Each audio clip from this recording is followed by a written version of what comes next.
მოგესალმებით ყველას, გავაგრძელოთ ჩვენი საუბარი. დღეს ვისულივართ ცენტრალურ მომენტთან, ერთ-ერთ ცენტრალურ მომენტთან მათეს სახარების, ეს არის 21 თავი, როცა უფალი ჩვენი იესო ქრისტე შედის დიდებით წმინდა ქალაქ იერუსალიმში. ბრძოლას, როგორც ჩვენს ეკლესიაში უწოდებთ, ბრძოლა. მანამდე ჩვენ წინა თავში განვიხილეთ, რომ ქრისტეს საუბარი იუდეველებთან, როცა ის მათ ეუბნება, იგავს იმის შესახებ, რომ როგორ იქნებიან უკანანი წინ და წინანი უკან. და მთავარი პრინციპი რა იყო ამ წინ მოხვედრის მთავარი პრინციპი რა იყო? რომ შენ ანგარიშის გარეშე, საზღაურის გარეშე, იმის გარეშე, რომ ანგარიშობ, რას მოგცემს უფალი, ან რა გეკუთვნის წარმოდგენა გაქვს, სიყვარულით, ნდობით და რწმენით, იმ რწმენით, რომ ღმერთს უნდა ემსახურო, იწყებ ღვთის ვენახში შრომას, ხო? ამ ვენახებზე იყო საუბარი, რომ თქვათ, ბოლოს ვინც მოვიდა 1 საათი ვინც იშრომა, მაგრამ ენდნენ უფალს. უფალმა ასე უთხრა მათ, რომ წადით, იმუშავეთ ჩემს ვენახში და სამართლიან საზღაურს მიიღებთ თქვენ და წავიდნენ იშრომეს და მიიღეს იმდენი, რაც პირველ მოსულებმა, ხო? აი ეს არის მთავარი პრინციპი, დღესაც ვისაუბრეთ ეკლესიაში, რომ რწმენით, ნდობით და სიყვარულით უნდა ემსახუროს ადამიანი უფალს. და შემდეგ ეს საუბარი ეს წინათავი ასე დამთავრდა, რომ ქრისტე მიდის იერუსალიმისკენ, თავის მოწაფეებს კიდევ ერთხელ აუწყებს, რომ ავდივართ იერუსალიმში და ელოდება ძეს-კაცისას ტანჯვა, შეურაცხყოფა, ნება, სიკვდილი და მოწაფეების დუმან, რადგან იციან უკვე რომ გარდუვალია ის, რასაც უფალი ამბობს, აღარ ეკამათებიან და არაფერს აღარ ამბობენ ამაზე და ბოლო შემთხვევა ეს იყო, რომ გზის პირას იჯდნენ ორი ბრმა. აი კარგია რომ გახსოვს, ორი ბრმა იჯდა გზის პირას და ყვირიან ძეო დავითისო შეგვიწყალე ჩვენ. და რა გნებავთ, ქრისტე რომ არ ჩერდებიან და ვერ აჩუმებენ, ქრისტე მოაყვანინებს და ეკითხება, რა გინდათ, რომ ჯასითხოვთ ჩემგან? ისინი რომ აგვიხილო თვალი უფალო და ნებავს აიხილეთ და ბრმებს ეხილება თვალი და მიყვებიან მათ. და ჩვენ თქვით უკვე ეს, რომ მათე იმიტომ სვამს აი ამ შემთხვევას. იმიტომ რომ ქრისტეს თქვენ დარწმუნებული იყავით, რომ ქრისტე გზაზე უამრავი ბრმა განკურნა კიდე სხვა, ხო? კეთროვანი ან სხვა რამ, მაგრამ აი ეს შემთხვევა იმიტომ აქვს ჩასმული მათეს სული წმინდის შთაგონებით, რომ იერუსალიმში შესვლის წინ ხდება ეს და რა ჭირდება ამ დროს ადამიანს? რომ აიხილოს თვალი, ძალიან კარგად აიხილოს თვალი, რომ არ გამორჩეს ის, რაც ახლა ხდება იერუსალიმში უფლის შესვლისას. და თვითონ თავად ქრისტე აი ამ დღეზე, ეს არის 32 წელი, ეს არის პასექის პერიოდი და ეს არის კვირის რომელი დღე? ეს არის ნისანის თვე, ასე თქვა, ნისანის თვე არის ჩვენი კალენდრით მარტი-აპრილის პერიოდი, ნისანის თვის და რომელი დღე არის, რომელ დღეს შევიდა უფალი?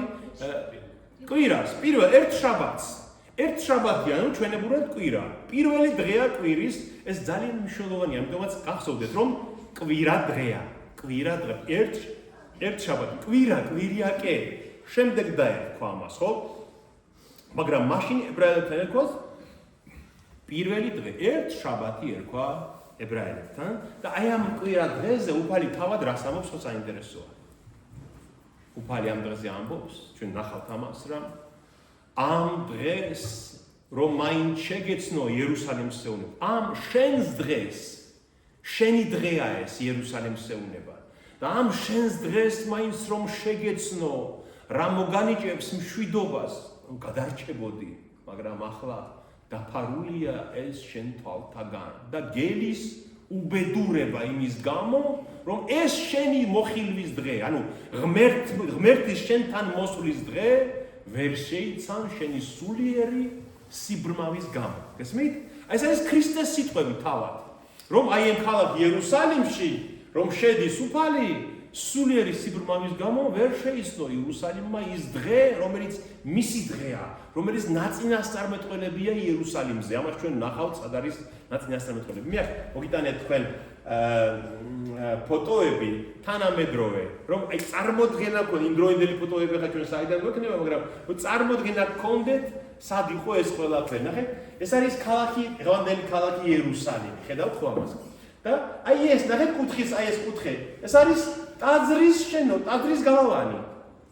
აი ახლა სადაც მეჩეთი დგას ხდებით, აი აქედან იყო მშვენიერი ჭიშკარი არ ქონდეს, აქედან იყო ცენტრალური შესასვლელი ქალაქში.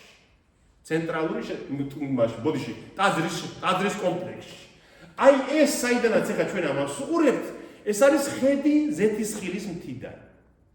ზეთისხილის მთიდან, ნახეთ, აი აქ სადღაც გადიოდა გალავანი იერუსალიმის და როგორც ჩანს ქრისტე ზეთისხილი, აი აქ ნახეთ, ჩაღრმავებული ადგილი როა, ხედავთ ქვევით? აი აქ იყო კიდრონის ხევი, დღესაც არის კიდრონის ხევი, ამ ზეთისხილის ხიდან რომ ჩამოხვიდოდი, კიდრონის ხეს გადახვიდოდი და შეხვიდოდი სადღაც აი აქ დაახლოებით იერუსალიმის ქალაქის გალავანში, ხო? უფალმა აი ეს გზა გაიარა და შემდეგ როგორც სავარაუდოდ, აი ამ მშვენიერი ჭიშკრიდან შევიდა უკვე ტაძარში. ხო? ნახეთ, აი ეს არის მაკეტი იერუსალიმის ტაძრის, ხედავთ? აი ეს ადგილი, აი ეს მხარე არის ეს მხარე. ხედავთ? აი ეს ქვევი, აი ეს არის ზუსტად ეს კიდრონის ხევი, აი ეს აქეთ, აი ეს ტაძრის აქეთ. ამას ერქვა ოქროს ჭიშკარი ქვია ამას, საიდანაც ეს იშვიათად გამოიყენებოდა ეს ჭიშკარი და ამიტომ აქედან არ შესულა უფალი ტაძარში, უფალმა კიდრონის ხევი გადაიარა, ვირით მიდიოდა ის შევიდა გალავანში და მშვენიერი ჭიშკრიდან შევიდა ქალაქში. აი ამ ფოტოებსაც ნახეთ, ეს არის აი ეს ამასაც აღიცა შემდეგ კიდევ ნახოთ ჩვენ. ნახეთ, ეს უკვე ნახეთ, აი ტაძრის კუთხე, ხედავთ? აი ეს კუთხე არის ეს კუთხე. ხედავთ? ეს უკვე ზეთისხილის მთა. ზეთისხილის მთაზე რო გახარ, აი ასე ხედავ იქიდან ტაძარს. აი ეს არის ტაძრის ის კუთხე, რომელიც აქ ჩანს. და უფალი როცა ზეთისხილის მთაზე ზის და ქალაქზე ამბობს, რომ აქ ყველაფერი დაინგრევა, ქვაზე არ დარჩება, აი ეს თარი. აი აქ იყო უფალი ზეთისხილის მთაზე. აი ეს ფოტო გამოსახავს აი ზეთისხილის მთის იქიდან ძირს, იქით მხარეს და ეს არის ის სოფელი ბეტბაგე. აი ეხლა არ არის თქმა უნდა, მაგრამ აი აქ იყო ის სოფელი ბეტბაგე, სადაც უფალი მიადგა, რომელსაც მიადგა და აი აქ ეუბნება თავის მოწაფეებს, რომ წადით, იპოვით ქალაქში დაბმულ ვირს და ჩოჩორს, ახსენით და მომიყვანეთ, რომ ვირით შევით. აი დღეს ასე გამოიყურება ეს ყველაფერი და კაი საინტერესო ამის ცოდნა. ნახეთ, ეს ნახეთ ტაძრის აქეთ ამ მხარეა ეს. ტაძრის აი ეს მხარეა. იქით, აი აქ, უთხრე და უნის ავტომაგისტრალი დღეს ასე გამოიყურება ყველაფერი. ნახეთ, იქ სალოცავებია აგებული, მართლმადიდებლური სალოცავიც არის, კათოლიკურიც, ევანგელიზურიც, სულ მოფენილია ის მხარე ქრისტიანული სალოცავებით. მოდი დავიწყოთ ტექსტის კითხვა და მე ნელ-ნელა ყველაფერს ნახავთ რა არის ამ თავში მოცემული. და როცა მიუახლოვდნენ იერუსალიმს და მიადგნენ ბეტბაგეში ზეთისხილის მთას, გაგზავნა იესომ ორი მოწაფე და უთხრა მათ: წადით სოფელში, რომელიც თქვენს პირისპირაა და სწრაფ ლიპავით დაბმულ ვირსა და მის ჩოჩორს ახსენით და მომგვარეთ მე. და თუ ვინმე რამეს გეტყვით, უთხარით, უფალს სჭირდებათქო და მაშინვე გამოგატანთ. ყოველივე ეს იქმნა, რათა აღსრულდეს წინასწარმეტყველის მიერ თქმული, რომელიც ამბობს: უთხარით სიონის ასულს, აჰა გიახლოვდება შენი მშვიდი მეუფე, ვირსა და ჩოჩორზე, სახედრის ნაშობზე მჯდარი. მოწაფეები წავიდნენ და ისე მოიქცნენ, როგორც უბრძანა მათ იესომ. მიჰგვარეს ვირი და ჩოჩორი, ზე დაუფინეს თავიანთი სამოსელი და შეჯდა მათზე. დიდძალი ხალხი თავის სამოსელს უფენდა გზაზე, სხვები კი ხის ტოტებს ჭრიდნენ და გზაზე უფენდნენ და ხალხი, რომელიც წინ უძღოდა და უკანაც მოსდევდა მას, ღაღადებდა და ამბობდა: ოსანა დავითის ძეს, კურთხეულია მომავალი უფლის სახელით, ოსანა მაღალთა შინა. და როცა შევიდა იერუსალიმში, მთელი ქალაქი შეიძრა და ამბობდნენ: ვინ არის ეს? ხალხი კი ამბობდა: ეს არის იესო, წინასწარმეტყველი გალილეის ნაზარეთიდან. აი დავამთავროთ მე-11 მუხლის ჩათვლით, რადგან შემდეგ უკვე სხვა მოვლენა იწყება. შემდეგ მეორე დღე იწყება შემდგომ უკვე, ამიტომ ეს არის პირველი დღის ამბები, რაც მოხდა. უფალი მოდის აღმოსავლეთიდან. ჩვენ ხო ვთქვით, რომ იორდანის გადაღმა იყო უფალი და აღმოსავლეთიდან უახლოვდება იერუსალიმს. ზეთისხილის მთა სად იყო? რომელ მხარეს იყო? იერუსალიმის აღმოსავლეთით. გესმით? აი მზე რო ამოდიოდა იერუსალიმში მცხოვრები ადამიანი რო ხედავდა მზეს, ზეთისხილის მხრიდან ამოდიოდა მზე. ზეთისხილის მთა ამას იმიტომ ერქვა, რომ მართლა ზეთისხილები იყო იქ. იქ აი გეცემანის ბაღი, გეცემანი ნიშნავს ზეთის საწურს. რადგან ზეთისხილი იყო ბევრი და ზეთს წურავდნენ იქ მართლა ზეთისხილი ზეითუნის ზეთს. გესმით და ეს ზეთისხილის მთა არის ძალიან მნიშვნელოვანი ამ მოვლენისთვისაც და საერთოდ მთელ ბიბლიაში. რას ნიშნავს ზეთისხილის მთა ბიბლიისთვის? აი მე გაჩვენებთ ახლა ერთ ადგილს. ზეთისხილის მთა ნახსენებია ზაქარია წინასწარმეტყველთან ძველ აღთქმაში, როცა ის ამბობს, როგორ იქნება მესიის მოსვლა. და ხედავთ რას ამბობს. გამოვა უფალი და შეებრძოლება იმ ხალხს, როგორც ოდესმე ომობდა პირველ დღეს. შედგება მისი ფეხი ამ დღეს ზეთისხილის მთაზე იერუსალიმის პირდაპირ რომ არის. ანუ როცა მესია მოვა, რომ ისრაელის და იერუსალიმის ყველა მტერი გაანადგუროს, მისი ფეხი შედგება ზეთისხილის მთაზე. ამიტომაც ზეთისხილის მთა ეს იყო მესიის მთა, ქრისტეს და მაშიახის მთა, რომ იქიდან მოვა დიდება მისი და იქიდან მოვა ხსნა. გესმით? ამიტომაც თანახეთ ეს ზეთისხილის მთა აღმოსავლეთით არის, ხო? ნათელი მოდის იქიდან და მესიაც იქიდან უნდა მოვიდეს. და ქრისტე რომ მოვიდა, მოუახლოვდა ამ ზეთისხილის მთას აღმოსავლეთიდან და პირველი სოფელი, რომელიც მას შეხვდა, იყო ბეთ-ბაგე. ბეთ-ბაგე ნიშნავს სალეღვეს. ლეღვის ხეები იყო ბევრი როგორც ჩანს და სალეღვეს, ბეთ-ბაგეს რომ მიუახლოვდა, ბეთ ხომ სახს ნიშნავს ებრაულ ივრითზე, ხო? ბეთ და ბეთ-ბაგე ნიშნავს ანუ სალეღვე, ლეღვის სახე.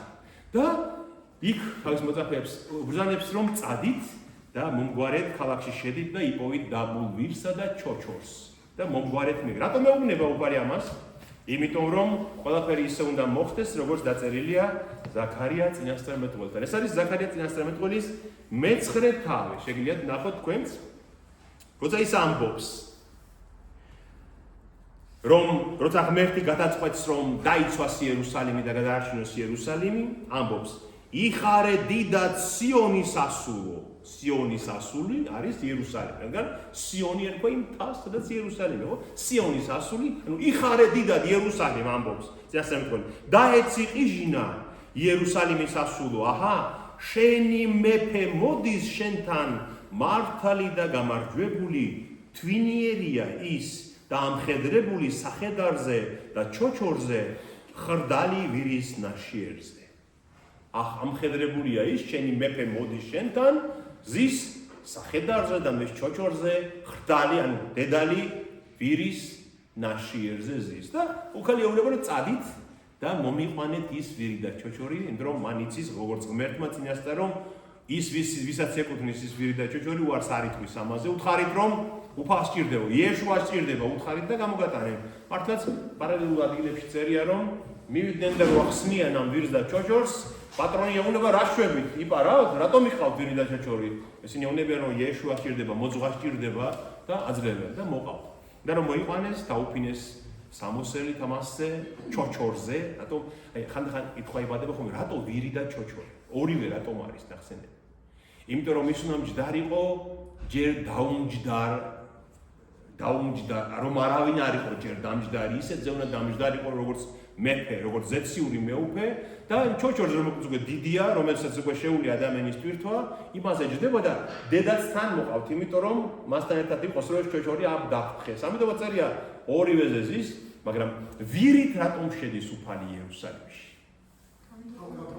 თამდაბლობის გამო, რადგან მეფეები, ბედაურებით შედიოდნენ ხოლმე, ხო, ქალაქებში. განსაკუთრებით როცა დიდებით უნდა შევიდეს, ბედაურით უნდა შევიდეს, მაგრამ ის შედის ვირით როგორც დაბალი. მშვიდობიანობის დროს მეფეები ხანდახან ვირით დადიოდნენ ხოლმე. მშვიდობიანობა. ამიტომ ის ამბობს, რომ მშვიდობით მოვდივარ. დასასჯელად კი არ მოვდივარ, მშვიდობით მოვდივარ თქვენთან. ნახეთ, მეც მინდა ადგილი გაჩვენოთ. ეს არის მეც ახლა ხელში რაც მიჭირავს, ეს არის თალმუდი. ერთ-ერთი ძალიან დიდი და ცნობილი ტრაქტატია თალმუდში სანჰედრინი. სანჰედრინი, რომელიც ეხება წესჩო კანონებს, როგორ უნდა აღასრულონ წეს კანონები და სამართალი და სიმართლე როგორ სანჰედრინი სინედრიონს ნიშნავს. სინედრიონმა როგორი სამართლით უნდა განსაჯოს თავისი ხალხი. და აი ამ სანჰედრინში არის ეს თვითონ თალმუდში გესმით, რაც ახლა წაგიკითხავთ. რომ რაბი იოჰანანმა თქვაო, რომ დავითის ძეო მოდის მოვა მაშინო, როცა ის დრო ეპოქაო, ან სრულიად გარყვნილი და ცუდიაო, ან წმინდაო. ან იმ დროს მოვა, ან იმ დროს. ან როცა დაცემული ეპოქაა, ან როცა სულიერ სიმაღლეზე დგას იმ ეპოქაში მოვაო. როცა აღსრულებული იქნება ეს დრო და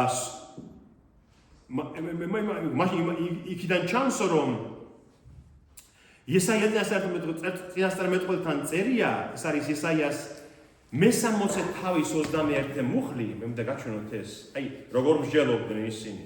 იესაიას მე-60 თავის 21 მუხლი. ნახეთ თქვენს?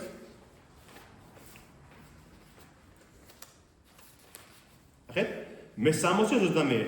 შენი ერი ერთიანად მართალი იქნება და საუკუნოდ დაიმკვიდრებს ქვეყანას, ჩემი დარგული მორჩი. შენი ერი ერთიანად მართალი იქნებაო.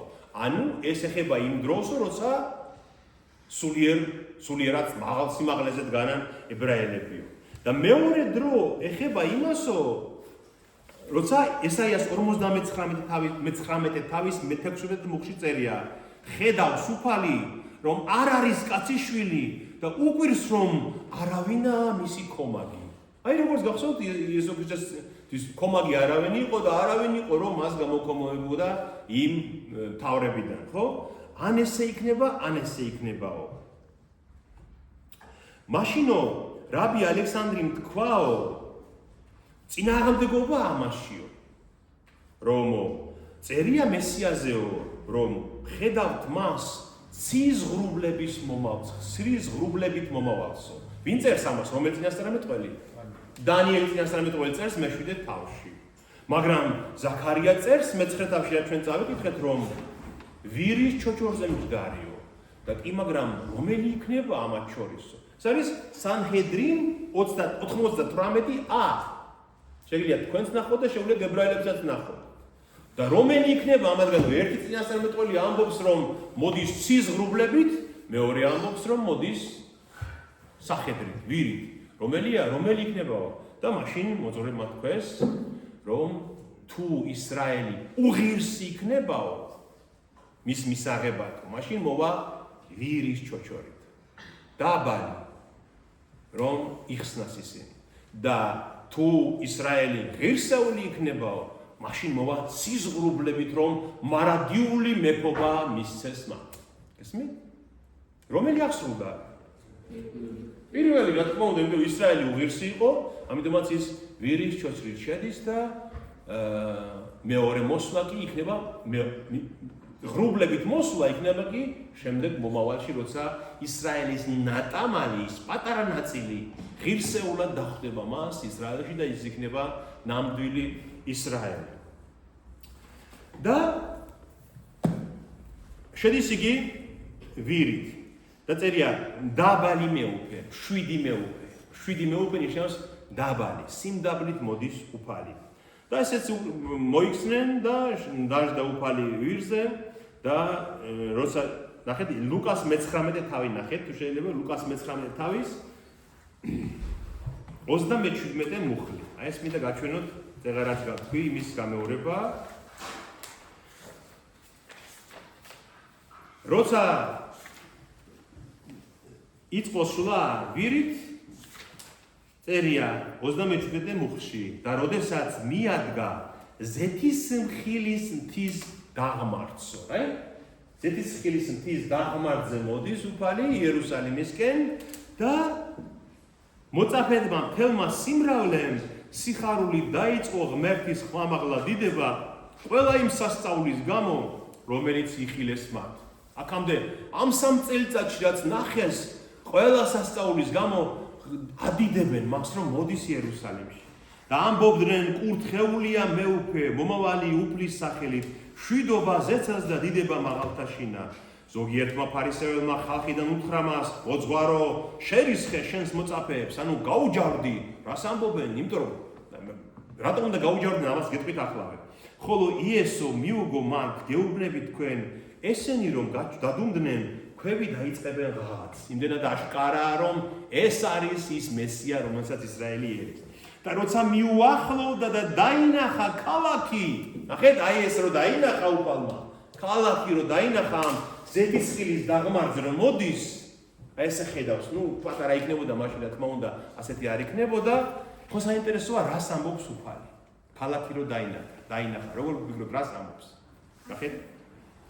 ატირდა მის გამო და ამბობს და თქვა, ამ შენს დღეს მაინც რომ შეგეცნო, რა მოგანიჭებს მშვიდობას, მაგრამ ამჟამად დაფარულია ეს შენს თვალთაგან, ვინაიდან მოგივლენ დღენი, როცა მტრები თხრილს შემოგავლებენ გარშემო, შემოგერტყმიან და შეგავიწროვებენ და ყოველი მხრიდან მიწასთან გაგასწორებენ და შენ შვილებს მუსრს გაავლებენ შენში და ქვაზედაც აღარ დატოვებენ შენში, ვინაიდან ვერ შეიცანი შენი მოხილვის ჟამი.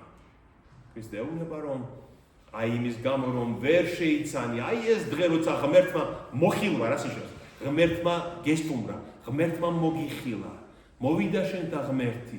აი ამ დღეს მაინც რომ შეგეცნო, რა მოგანიჭეთ მშვიდობას გადარჩებოდი, მაგრამ უწინასწარმეტყველებს რაც მოხდა ძალიან მალე.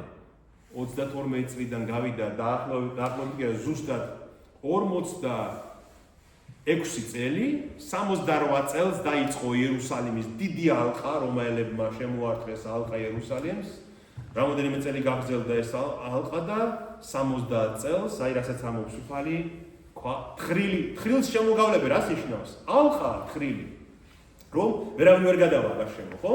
და 70 წელს დაეცა იერუსალიმი და დაინგრა ტაძარიც და ქალაქიც, ხო? აი ეს მინდა რომ განმარტოთ ჩვენ. ამ შენს დღესო.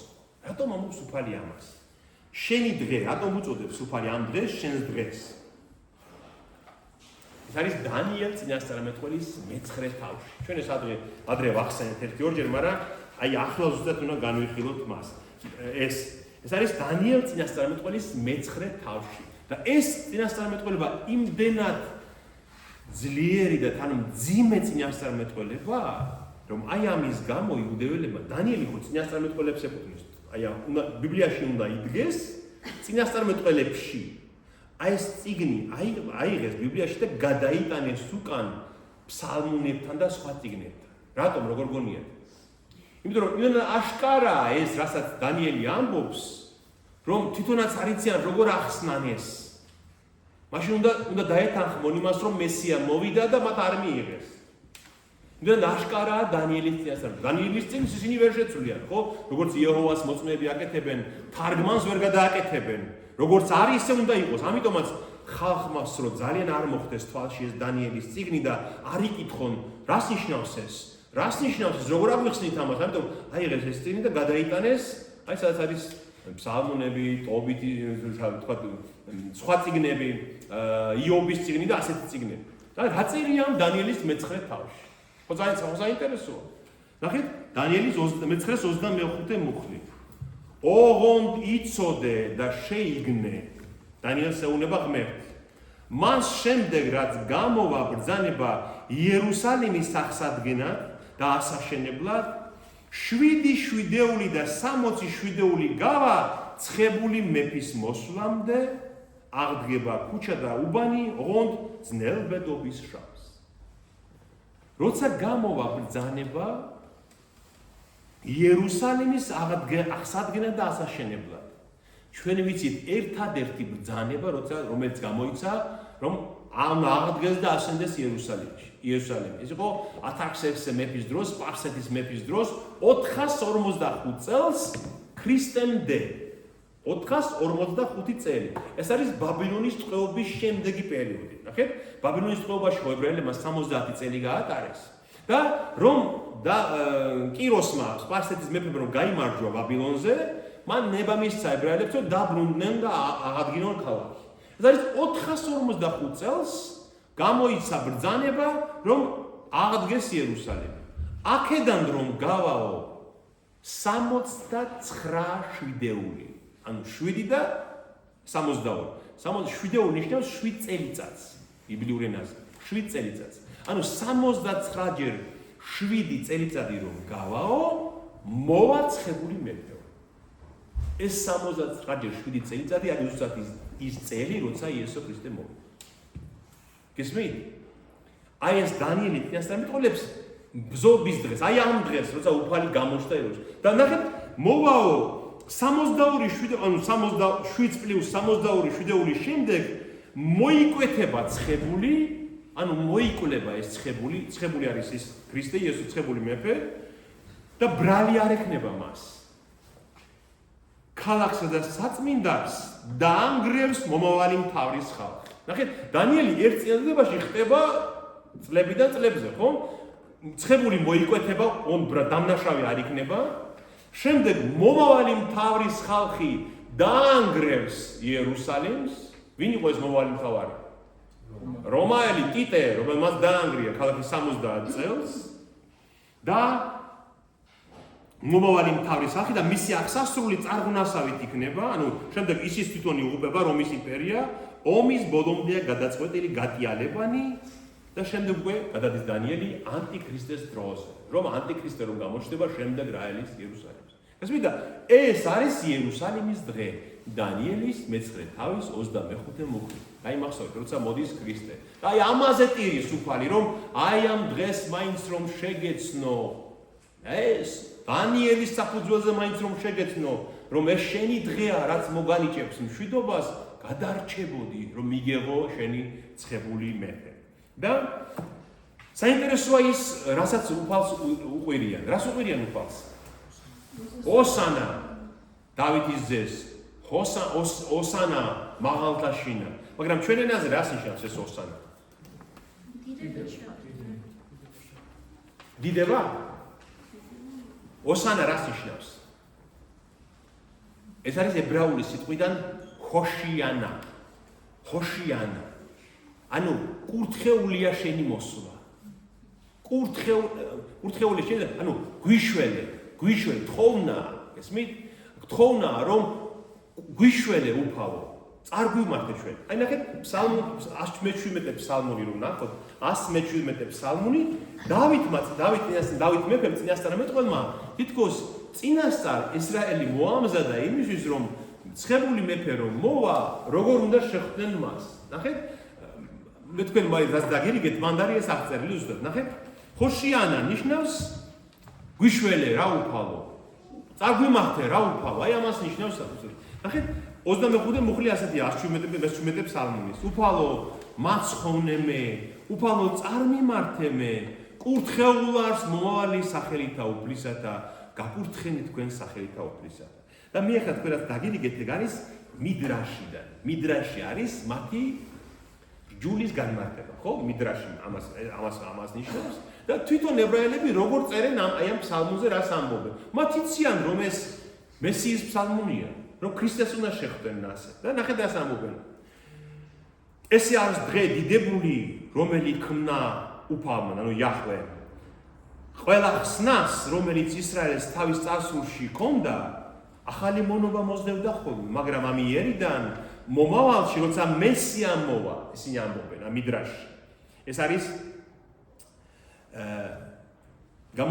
ვილნას გამომცემლობა 1890 წლის ბუბერის გამომცემლობა. შეგიძლიათ თქვენ თვითონ ნახოთ. აღარ იქნება არავითარი მონობა, ანუ ქრისტეს მოსვლის შემდეგ აღარ იქნება არავითარი მონობა უმღერეთ უფალს, რადგან დიდებულად იღვაწა, მთელს ქვეყანაზე მოედო ეს ამბავი.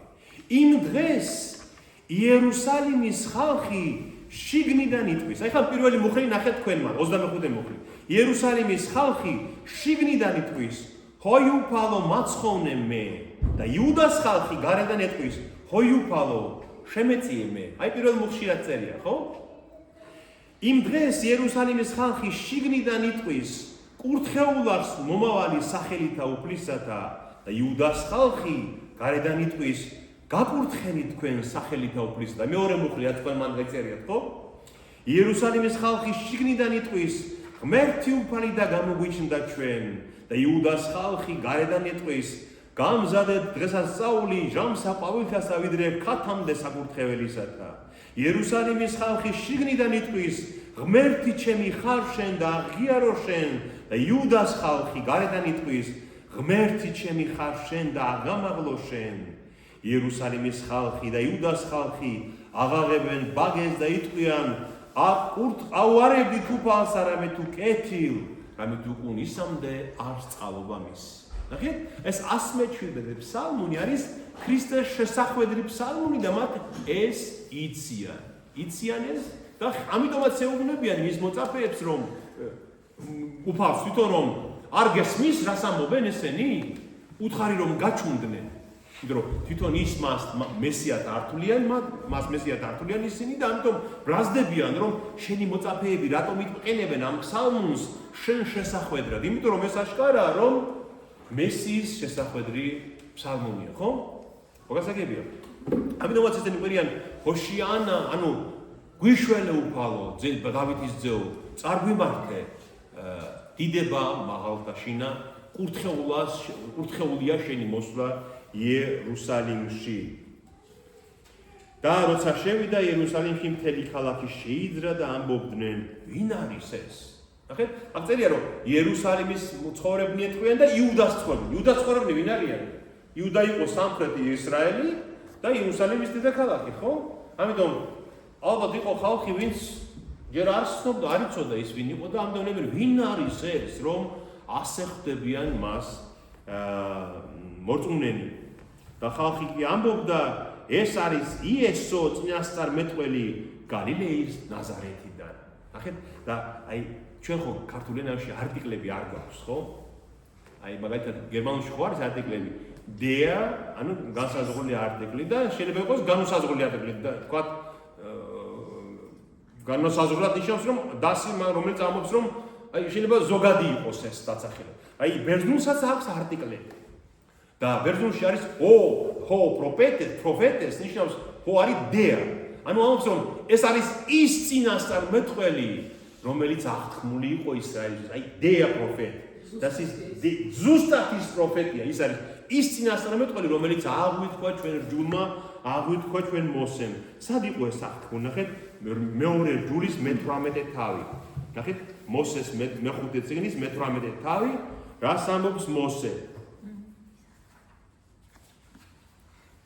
წინასწარმეტყველს, როგორიც მე ვარ, შენი წიაღიდან, შენი მოძმეებიდან დაგიდგენ სუფალი, შენი ღმერთი მას უსმინე. ჩემს გავს წინასწარმეტყველს გამოგიგზავნის ღმერთი, მას უსმინე. და ეს იმდენად ძლიერი მითითება იყო, რომ მოსეს გავს წინასწარმეტყველი არ ყოფილა ისრაელში არასდროს. ის იყო ერთი მოსე, რომელმაც მონობიდან გამოიყვანა ისრაელი და მათ წამდათ, რომ აი ეს წინასწარმეტყველება რჯულის მე-18, მე-15 მუხლი არის მესიაზე ნათქვამი, რომ ერთ დღეს მოვა მასიახი და მას უსმინე და ამას ამბობენ ზუსტად, რომ ეს არის ის წინასწარმეტყველი, რომელიც აღვითქვა ჩვენ მოსემ. და კიდევ ერთი რამეა საინტერესო, ესეც აურმინდა რომ გამოვთქვი. ძალიან ბევრი ინფორმაცია, მაგრამ მეგონი დავიწერო დღეს, იმიტომ რომ ძალიან დიდი მოვლენაა ეს. აი ახლა მე კიდევ თალმუდის ერთ-ერთი ტომი, ნახეთ. ეს არის თამიდ, ესეთი თალმუდში არის სხვადასხვა ტრაქტატები. და ზოგი ეხება მაგალითად შენდობის დღეს, ზოგი ეხება მაგალითად ცოლქმრობა, ზოგი ეხება იმას თქვა, როგორ უნდა შესწირონ პასექზე მსხვერპლებს, სხვადასხვა ტრაქტატებია. და აქ არის ერთი ტრაქტატი, რომელსაც ქვია თამიდ. და ეს თამიდი მითითებას აძლევს ებრაელებს რომელ დღეს რომელი ფსალმუნი უნდა იქნას წაკითხული ტაძარშიც და კერძო პირად ლოცვებშიც. როგორ გონიათ, აი ამ დღეს როცა ქრისტე იერუსალიმში და ეს ფსალმუნი იკითხებოდა, აი დილის 9 საათზე იწერებოდა პირველი მსხვერპლი აი ამ ტაძარში, დილის 9 საათზე. და რომელი ფსალმუნი იკითხებოდა ამ დღეს, ხო საინტერესოა. მე კი არ ვიგონებ ამას. თალმუდში წერია, გესმით? აი თამიდის, ეხლა ვიგეთქვით 33b. რომელი ფსალმუნი? 117 არა. 117 არის მესის. აი ამ მსხვერპლის შეწირვის დროს კვირის პირველ დღეს წერია ამ 33b-ში, იქნა წაიკითხოთ 23 ფსალმუნი. მოდით ნახოთ ეხლა ეს 23 ფსალმუნი რას ამბობს? ბატონო? ეს 22-ია. 23 არის ასეთი. უფლისა არის ქვეყანა და სავსება მისი. სოფელი და ყოველი დამკვიდრებული მაშინა. შემდეგ მოგვიანებით ამბობს. ვინ აღვიდეს მთასა უფლისასა? ვინ ავიდეს უფლის მთაზე? იმიტომ რომ ტაძარი ხო მთაზე იყო დაშინებული. ვინ ავიდეს უფლის მთაზე წერია? ან ვინ დადგეს ადგილსა წმინდა სამისა? უბრალო ხელითა და წმინდა გულითა, რომელმან არა აიღო ამოებაზე და სული თვისი და არცა ეფუცა ზაკვით მოყვასათვისა. უბრალო ხელითა და წმინდა გულითა, ვინ იყო ეს? მხოლოდ იესო. უბრალო ხელი და წმინდა გული და ერთადერთი იყო, ჭეშმარიტად უბრალო და ხელი და წმინდა გული. ამან მოიღოს კურთხევა უფლისაგან და წყალობაი ღვთისაგან მაცხოვრისა მისისა. ეს არის ნათესავი, რომელიც ეძიებს უფალსა, ეძიებს ხილვად პირსა ღმრთისა იაკობისა. და ნათესავი, ანუ იერუსალიმის ხალხი, ეძიებს იაკობის ღმერთის პირის ხილვასო რა. გესმით? ანუ იაკობის ღმერთი ვინ იყო? იესო ქრისტე, ანუ იაჰვე. და ეს იაჰვე მოდის იერუსალიმში. ნახეთ? და მეშვიდე მუხლით, ნახეთ? აღახვენით ბჭენი თქვენი მთავარნო, აღახვენით ბჭენი საუკუნენი და შევიდეს მეუფედინებისა. ვინ არის ეს მეუფედინებისა? უფალი ძლიერი და მტკიცე, უფალი ძლიერი ბრძოლას აშინა. აღახვენით ბჭენი თქვენი მთავარნო, აღახვენით ბჭენი საუკუნენი და შევიდეს მეუფედინებისა. ვინ არის ეს მეუფედინებისა? უფალი ძალთაი, თავადი არის მეუფედინებისა. აღახვენით ბჭენი თქვენი მთავარნო, რა ნიშნავს? მთავარნო აქ ეს სიტყვა არ გამოხატავს იმას, რაც ებრაულშია. კარიბჭენო, მთავარნო ნიშნავს ამ თარგმანში კარიბჭენო. აღახვენ რას ნიშნავს? გახსენი, გააღე. და აი ამ კარიბჭეებს ჰქონდათ ეხლა პატარაა და არ ჩანს. აი ამ კარიბჭეებს ჰქონდათ თავზე ესეთი ქვის თავები გაკეთებული. ხო ეს ლამაზად რო არ ხომ რა ქვია მაგას არქიტექტურაში. ხო? ბატონო? თაღი, აი ამ კარებს ჰქონდათ თაღი და აი ამ აუძ რომ კარიბჭეებო, ასწიეთ თქვენი თავები, მაღლა გაფართოვდით და უნდა შევიდეს მეუფედინებისა. აი ამას ამბობს და აი ამ პირველ დღეს, როცა იესო შევიდა იერუსალიმში, მსხვერპლის შეწირვის დროს, მათი ამ თამიდის ტრაქტატის მიხედვით იგალობებოდა ეს ფსალმუნი, რომ გახსენით კარიბჭეები, გაფართოვდით, რომ თქვენი მეუფე უნდა შემოვიდეს ქალაქში. გამოვიდნენ მსხვერპლის შეწირეს, გამოვიდნენ ნახეს, რომ შემოდის მათი მეუფე და ვერ იცნეს. ხო სასწაულია? ის რასაც ამბობენ პირდაპირ ალაპარაკებს მათ. ასევე ნახეთ, მათ ლოცვის წესრიგში ასევე იყო მითითებული, რომ სინაგოგაში და ტაძარშიც კვირის პირველ დღეს ერთ შაბათს იკითხებოდა მოსეს პირველი წიგნიდან შექმნათა და რომელი დღე როგორ გონიათ? პირველი დღე. პირველ დღეს შექმნის პირველი დღე და პირველ დღეს რა წერია? ღმერთმა რა ქნაო? ნათელი გაჰყარა ბნელსო. პირველ დღეს, ხო? იყო ბნელი და ნათელი გაჰყარა და იქიდან საიდანაც ყოველ დღე ზეთისხილისკიდან ნათელს ხედავდნენ მზის ამოსვლას. იქიდან მოდის ნათელი ღვთაებრივი იესო ქრისტე და მას ეგებებიან, მაგრამ არ უნდა. ვერ ცნობენ, არ იღებენ მას. აი ეს ტრაგიზმი ამ მოვლენის, რომ ის რაც წესით რჯულიდან უნდა ეცნოთ, ვერ ცნობენ, ამიტომაც ტირის იესო, დიდებით შედის, მაგრამ ატირდაო ამ ქალაქსეო. იმიტომ რომ ვერ ცნობენ და იცის, რომ აი ამ არცნობის, აი ამ სიბრმავის გამო მან იცის, რა დაემართება ამ ქალაქს, რა იქნება ამ ქალაქის სასჯელი. ეს არის დიდების შესვლა იერუსალიმში უფლისა. ნახეთ, მე-12 მუხლი როგორ იწყება. და შევიდა იესო ღმერთის ტაძარში და გამოყარა ტაძრიდან ყველა მყიდველი და გამყიდველი, ააყირავა მეკერმეთა დახლები, მტრედებით მოვაჭრეთა მერხები. უთხრა, დაწერილია, ჩემი სახლის სალოცავ სახლად იწოდება, თქვენ კი ყაჩაღთა ბუნაგად იქცევიათ იგი და მიახლენ მას ტაძარში ბრმანი და კოჭლი და განკურნა ისინი.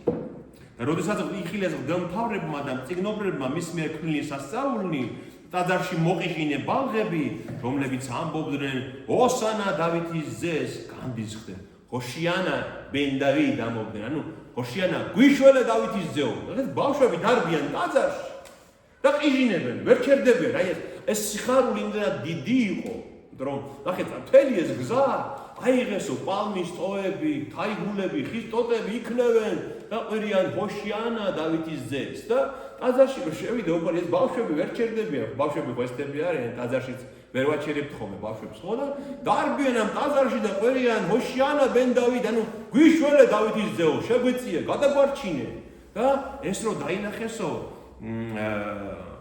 უთხრესო, არ გესმის, რას ამობენ ისინი? ანუ აუგზალე რომ შენ გესალმებიან როგორც მესიას და იესო მიუგო მათ დიახ არასოდეს აღმოგიკითხავთ შვილთა და მეძზურთა პირით დაიმკვიდრე დიდება და მიატოვა ისინი ქალაქიდან გაემართა ბეთანიას და იქ გაათია ღამე. ეს ძალიან საინტერესო ადგილია. ნახეთ, აი ნახეთ მე-12 მუხლში ხო წერია რომ შევიდა იესო ტაძარშიო. მე-12 მუხლი იწყება ტაძარში შესვლიდან. ეს ჩვენ შეიძლება გვეგონოს რომ იმავე ის იგივე დღეა ეს. ამიტომ ნახოთ მოდით ახლა პარალელურად აუცილებლად ამიტომა საჭირო 4-ვე სახარების ცოდნა. ნახოთ ახლა მარკოზის სახარების მე-11 თავი. ნახეთ? მარკოზის მე-11 თავი. ეს არის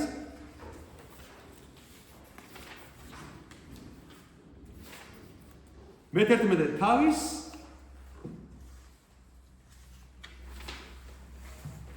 მე-11 მუხლი. ნახეთ? რომ დიდებით შემოვიდა იერუსალიმში და შევიდა იესო იერუსალიმსა და ტაძარში და როდესაც მიმოიხილა ყველაფერი უკვე გვიანი იყო და ბეთანიას გაემართა 12-ის თანხლებით. პირველ დღესო ყველაფერი დაათვალიერა ტაძარშიო და უკვე გვიანი იყო, უკვე საღამო იყო და ბეთანიაში დაბრუნდაო. და მეორე დღეს ბეთანიიდან წამოსულს მოშივდა. ეს ტაძრის განწმენდა იწყება მეორე დღეს, ხდება მეორე დღეს, ანუ ორშაბათს. და ნახეთ რა არის საინტერესო, მაგრამ ჩვენ ნახავთ, ეს დავიკითხოთ ამიტომ. მეორე დღეს ბეთანიიდან წამოსულს მოშივდა. ბეთანია იყო იერუსალიმის ხაზზე ერთ-ერთი სოფელი. ბეთანიაში გაათია ღამე როგორც ჩანს ლაზარეს და მართა და მარიამთან ალბათ არჩებოდა ხოლმე და რომ წამოვიდა იერუსალიმზე მეორე დილას ადგა და წამოვიდა ტაძრისკენ 9 საათზე იღებოდა ხოლმე ტაძარი დაინახა გაფოთლილი ლერვის ხე შორიდან და მივიდა იქნებ ზედ რამე ვიპოვო მაგრამ მისულმა ვერაფერი დაინახა ფოთლების გარდა ვინაიდან ჯერ კიდევ არ მოეწია ლერვის მწიფობას და უთხრა მას იესომ აღარავის ეგემოს შენი ნაყოფი უკუნისამდე და გაიგონეს ეს მისმა მოწაფეებმა. და მივიდა იერუსალიმში და იწყება ორშაბათს ტაძრის გაზრდა. ქრისტემ დაწყევლა ლერვის ხე, ნახეთ, რადგან ნაყოფი არ ქონდა მას და აღარავის ეჭამოს შენგან ნაყოფიო. და იმახსოვრეთ ეს, საინტერესოა ჩვენ თავისთვის და შემდეგ შედის უფალი ტაძარში, ეს უკვე ორშაბათი დღეა და რომ შევიდა ტაძარში, დაიწყო განდრისხდა, რა ნახა უფალმა ტაძარში. ვაჭრები, საქონლის გამყიდვლები, ფულის გადამცვლელები, ეს ვალუტის ჯიხურები ჩვენთან როა ახლა გავრცელებული ნახეთ და სად ხდებოდა ეს ყველაფერი? აი ამ ადგილას ნახეთ, აი აქ იყო სადღაც ღობე, აი ამ ადგილას იყო ღობე, ამის იქით გადასვლის უფლება არ ქონდა არაიუდეველს. არაიუდეველი ამის იქით ვერ გადავიდა. აი აქ იწერებოდა მსხვერპლი ტაძარში. აი აქ აი ამ ასე ვთქვა ბაზილიკა სადაც იყო სავაჭრო ადგილი, სასამართლოს ადგილი, ასევე მეფის შესახვედრი ადგილი და აი ამ სვეტებიან დარბაზში მის გარშემო იყო ერთი ყაყანი, აუგზაური, ვაჭრობა, ყვირილი, გადაძახილი, ხო? ისინი მაგალითად ებრაელებმა მოიგონეს, იუდეველებმა, სადუკეველებმა მოიგონეს ასეთი წესი, რომ ტაძარში რომ მოხვიდოდი, სხვები ხომ უნდა შეგეწირა და იქ ხომ უნდა იყიდულობდნენ იმ თხას, იმ ვადს, ან სხვა არცაც უნდა შეეწირა. ისინი ამბობდნენ, რომ ფული, რომელსაც შენ ტაძარში იხდი ან სწირა, სხვაგან ნამყოფი არ უნდა იყოს, იმიტომ რომ გაუწმინდორებულია ის ფული. ამიტომ რომ მოხვალ ტაძარში უნდა გადაახურდაო ის ფული, რაც გაქვს, იმ ფულზე, რომელიც ტაძარში არის. და ამიტომ ცვლიდნენ იმ ფულს. ზოგს ბერძნული ფული ქონდა, ზოგს სხვა ფული ქონდა, გასმით და ის წმინდა ფული უნდა ყოფილიყო, რომელიც ამაში უზარმაზარ მოგებას ნახულობდნენ ისინი და იყო ერთი ამბავი, ერთი უბედურება ამ ტაძარში და რომ შევიდა უფალი, აი აქედან შევიდა უფალი. ნახეთ, აი ასე გითხარით, აქედან იყო შესასვლელი შვენიერი ჭიშკარი და აი ორ ამოსასვლელს ხედავთ, აი ორი ამოსასვლელი. აქ გაძვრებოდი ამ ტაძრის ქვე კიბე ადიოდა რა, აი როგორც ეს ქვევიდან კიბე და აქ ამოდიოდი და რომ ამოვიდა უფალი ამ ამოსასვლელში დაინახა ეს ღრიანცელი. ბაზარში ხომ გაგივლიათ? დეზერტირების ბაზარში ხომ გაგივლიათ ახალი წლის პერიოდში? აი ღრიანცელი ერთი ამბავი აუზაური და განრისხდა უფალი, რომ იერემია წინასწარი მეტყველთან წერია, რომ ჩემი სახლი სალოცავი სახლია და ყაჩაღ და ბუნაგად გიქცევიათ ეს სახლი. ეს არის იერემია წინასწარი მეტყველის მეორე თავში, რომ ყაჩაღ და ბუნაგად აქციათ ჩემი სახლი და აიღო შოლტი და გამოყარა იქიდან მთელი ეს მოვაჭრელი და ეს ფულის გადამცვლელები და გამყიდველები და რა იყო აქ აი ასაფეთქებელი წერტილი რა იყო აი ძალიან ძიმე რომ ტაძარში ძალაუფლება ვის ქონდა? სადუკეველებს ქონდა ძალაუფლება. სადუკეველები იყო ძალიან ლიბერალური ფრთა იუდაიზმის და მათ ქონდა ძალაუფლება ტაძარში. ფარისევლები უფრო სახალხო პარტია იყო. ფარისევლები უფრო ყველა სოფელში, ყველა ქალაქში ქონდა სკოლები, სინაგოგები და იქ სადუკეველებს ეპყრათ ეს ტაძრის მსახურება მათი იყო. გესმენთ? იმიტომ იყვნენ ძალიან მდიდრები სადუკეველები. და ეხლა იქ გამყიდვლები და ფულის გადამცვლელები და ვინც იყვნენ ნებართვა ვისგან ქონდათ აღებული? სადუკეველებისაგან. და შემოვიდა მოძღვარი, რომელმაც აყარა ესენი და გაყარა და ეუბნება რომ ტაძარში აქ ნუვაჭრობთ. პირდაპირ ეჯახება სადუკეველებს, რომ შენ რა ვინ მოგცა ამის უფლება და ამასაც ეკითხებიან და ვინ მოგცა შენ ამის უფლება რომ ამას აკეთებ. და აქ უკვე მათ გადაწყვეტილი აქვს რომ მოიშორო. თუნდაც იმიტომ უნდა მოკლან, რომ აი ამ ბიზნესს მათ უნგრევს. აი ამას უგრძავ და უმდიდრესი ნაპოვნია არქეოლოგიურ გათხრებით სადუკეველთა სადგომები, სადუკეველთა სახლები და უმდიდრეს პირობებში ცხოვრობდნენ ეს მღვდელმთავრები, ვინც ეკუთვნოდა ამ სადუკეველთა მიმართულებას. და ბავშვები დარბიან ტაძარში, ადიდებენ მას კიდევ და უფალი რასეუნება? არ წაგიკითხავთ პირთა ყრმათა მწოვართათა დაამტკიცება. ეს ძველ ქართულად ასე, ანუ პატარა ბავშვების პირით დაადასტურა დაამტკიცე ღმერთის ძალაუფლება, ღმერთის ქება. არ გაგიგიათ, ეუბნება რომ ეს ბავშვები ჭეშმარიტებას აღადებენ. იმიტომ რომ ასეა დაწერილი. ეს არის მერვე ფსალმუნი დავითის, მერვე ფსალმუნის მესამე მუხლია, რომ პირთა ყრმათა ჩვილთა მწოვართათა დაამტკიცე ქება და ქრისტიანს რომ ჭეშმარიტებას აღადებენ ეს ბავშვები. მინდა ერთი ძალიან საინტერესო ადგილი წაგიკითხოთ. აი ამ ბავშვებზე იუდეველები როგორ უყურებდნენ ბავშვებს და თუნდაც ამიტომ უნდა მიმხდარიყვნენ ისინი, რომ ბავშვებს მაინც უნდა დაუჯეროთ. შეიძლება ჩვენ აი ხანდახან ხო ასეა, რომ ჩვენ რაღაცა ჩვენი სუბიექტური, ჩვენ ხო დიდები უფრო მეტად დაცემულები ვართ ცოდვით, ხო? ზასრულები. და ხანდახან ბავშვი ისეთ რამეს იტყვის, რომ გამოგვაფხიზლებს რა, იმიტომ რომ ჩვენს დაცემულობაში და გაუხეშებაში ვეღარ ხვდებით და ბავშვი რო იტყვის, ამან მაინც უნდა დაგაფიქროს, რომ იქნება მე ვერ ვხედავ ჩემს აი უხეში სულით და ბავშვი ხედავს მას. აი ამიტომ ნახეთ რა წერია იქაო, როცა აი მათი მოძღვრები ესეც არის თალმუდიდან, რასაც მე ახლა გეკითხავ.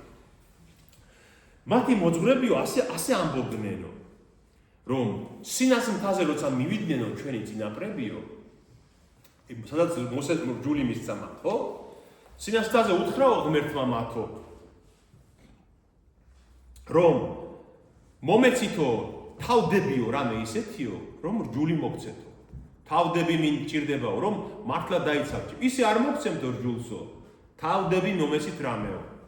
და ამათ მოუთხრესო, რომ ჩვენი მამები იყოს თავდები შენთვისო. ანუ ჩვენი მამების გამო მოგვეციო, ანუ აბრაამი, იაკობი, ისააკი, ხო იყვნენ მის მამები. აი ისინი არიან ჩვენი თავდები, რომ გვეკუთვნის რჯული, იმიტომ რომ ებრაელები რჯულს უყურებდნენ როგორც რაღაცა საჩუქარს, როგორც რაღაცა მათ ძალას, ღმერთის ძალა იყო მათში.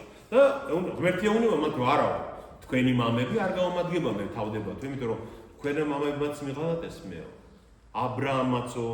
აბრაამაცო, ისააკმაც და იაკობმაცო ხანდახან გადადიოდნენ ისინი ჩემს ნებასო. მაშინ ამათ მოუთხრეს ის ებრაელებმა, რომ მაშინო წინასწარმეტყველები იყვნენ ჩვენი თავდებიო. და უფალმა უთხრაო, არაო, არ წინასწარმეტყველებიო, იმიტომ რომ ისინიც მღალატობდნენ მეო. ხანდახანო ბაალისო, კერპების სახელით წინასწარმეტყველებდნენ და არაო, ებრაელებს წინასწარმეტყველებს არ მივიღებო. მაშინო ებრაელებმა აღარ იციან რა უთხრანო ისრაელიტებმაო და ღმერთმა უთხრაო მომეცით თავდები, რატომ უნდა მოგცეთ რჯული, თორემ ისე არ მოგცემთ და მაშინო გაფიქრდნენ და თქვენსო რომ ჩვენი შვილების გამო მოგვეციო. შვილების გამო. და ღმერთმა თქვაო რომ კარგიო, ეს მართლაც საუკეთესო თავდებია. თქვენი შვილების გამო, ყველაზე წმინდა, ყველაზე უმანკონი ისინი არიან, მოგცემთ ამ ჩემს რჯულსო და მისცაო მათ თორაო. მაგრამო რას ნიშნავს ესე იგი თავდებს რა ემართება თუ შენ ვალს არ გადაიხდი? იყოს. როგორ? თავდები იღუპება. ხო, ანუ შენ გეკარგება თავდები. ამიტომო ღმერთმა უთხრაო მასო, დაიმახსოვრეთო რომ თუ არ დაიცავთ ჩემ რჯულსო, თქვენ შვილებს მოგითხავ. და შემდეგ ოსია წინასწარმეტყველებთან არის რომ როგორც მათ დაივიწყეს ჩემი რჯულიო, მეც დავივიწყებ მათ შვილებს. გესმით? ანუ მათ ეს იციან რომ შვილები ჭეშმარიტ არიან თავდები მათი რჯულის დაცვის, უნდა დაიცვან რჯული და იციან რომ თუ რჯულს არ დაიცავენ, მათ შვილებს მოეკითხება, შვილებს დაკარგავენ და ასეც ხდება. გახსოვთ ქრისტეს რომ გამოიყვანს პილატე ნაცემს და ნაწამებს. რა ეუბნება რომ ამ კაცს არაფერი ბრალი არ აქვს. რას ეუბნებიან? ჩვენზე და ჩვენ შვილებზე იყოს მაგისი სისხლიო, ხო ეუბნებიან? და რა მოძით მათ შვილებს? 60 წელს ინგრევა, დაგროვდება იერუსალიმი, შემდეგ 135 წელს კიდევ ერთხელ გადაურბენს რომის ლეგიონები ისრაელს და მათი შვილები მილიონი ადამიანი კვდება, ბავშვებიც მათ შორის ბევრი და ებრაელები კარგავენ ისრაელს, მიწას და იფანტებიან მთელ მსოფლიოში. იმ დღიდან კარგავენ ქვეყანას. აი, რაც უთხრა ღმერთმა. არ დაიცავთ ჩემს რჯულს, მეც დავივიწყებ თქვენ შვილებს. მართლაც ასე მოხდა. ამიტომ თავდები არიან მათი შვილები და აი ეს ადგილი ზუსტად ამას განმარტავს, რომ ბავშვებს მაინც მოусმინეთ რა სამოვე. უფალი ეუბნება უფალი. და მიატოვა ისინი და გაემართა ბეთანიას, ანუ ზეთეხილის თვაზე ისევ და იქ გაათია ღამე. რომელი დღე დამთავრდა? მეორე დღე დამთავრდა, ხო? ნახეთ? და ჩვენ მეორე დღეს რა ვნახეთ? მეორე დღეს რომ მიდიოდაო წადრისკენო, ლეღვის ხე დაინახაო მეორე დღეს დილას და უთხრა აღარ ამ დროს გამოგებოს შენ ნაყოფიო, ხო უთხრა უკვე. და მესამე დღეს, ხოლო დილით, ანუ უკვე მესამე დღე, ანუ მე-18 მუხლი ნახეთ? ხოლო დილით ქალაქისკენ მომავალს მოშივდა. ცოტა ხანი აი რა მინდა გითხრათ, აი ვინც ამას შემდეგ მოусმენს, მათაც მინდა ვთხოვო, თქვენს თუ კიდევ გამეორებით მოусმენთ. თუ ტექსტს არ მიადევნე თვალი, ჩვენ რას ვლაპარაკობთ, ძალიან ძნელია მის გაგება, ხო? ამიტომაც ყველამ უნდა დაიდოს წინ ეს თასახარება და რასაც ვლაპარაკობთ, მიადევნოს თვალი. აი მე-18 მუხლი, ხოლო დილით ქალაქისკენ მომავალს მოშივდა. და დაინახა გზის პირას ერთი ლეღვის ხე და რაკი ზედ ფოთლების მეტი ვერაფერი ნახა, უთხრა მას აღარასოდეს გამოგიღოს ნაყოფი უკუნისამდე და მაშინვე გახმა ლეღვის ხე. ეს რომ მიხილეს გაუკვირდათ მოწაფეებს და თქვეს, რა უცებ გახმა ლეღვის ხე. ხოლო მიესონ პასუხად უთხრა მათ, ჭეშმარიტად გეუბნებით თქვენ, თუ გექნებათ რწმენა და არ შეეჭვდებით, არა მარტო იმის ქმნას შეძლებთ, რაც დაემართა ლეღვის ხეს, არამედ თუნდაც ამ თასს უბრძანებთ, აღმოიფხვერი მანდედან და ზღვაში ჩავარდიო და მოხდება აგრე. და ყველაფერი, რასაც ლოცვაში ითხოვთ, რწმენით მოგეცემა. ნახეთ, ის წინა დღეს რომ უთხრა აღარავის ეხილოს შენი ნაყოფიო, ხო ესე უთხრა?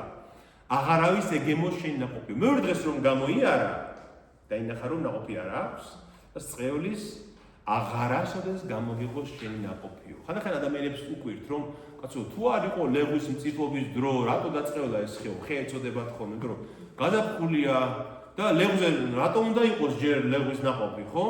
მაგრამ ეს ამას და მე განიკითხავენ სახარებას რომ აი ხედავთ შეცდომებია სახარებაში რომ გადაფხულზე რა უნდა დაყოფს იქ, მაგრამ აი უნდა იცოდე ისრაელის იმ დრო თუნდაც ისრაელის ბუნების ისტორია უნდა იცოდე, ბუნება როგორი იყო ისრაელში. იმაში წერია, თვითონ მითითებაც არის ამაზე, მაშინ თალმუდში რომ ისინი ხო ყველაში მოსავალზე მეათედს იხდიდნენ, ხო? აი მაგალითად აიღებდი შენ 10 ტომარა ხორბალს, უნდა მეათედი გადაგეხადა, ხო? აიღებდი 10 კალათა ლეღვს მოკრებდი, უნდა 1 კალათა გადაგეხადა მეათედი, ხო? ამიტომ ყველაფერი იყო აღწერილი და დარეგულირებული რა დროს რა პროდუქტი მწიფდება, რა დროს რა მოდის, რა დროს რა ხარობს, ხო?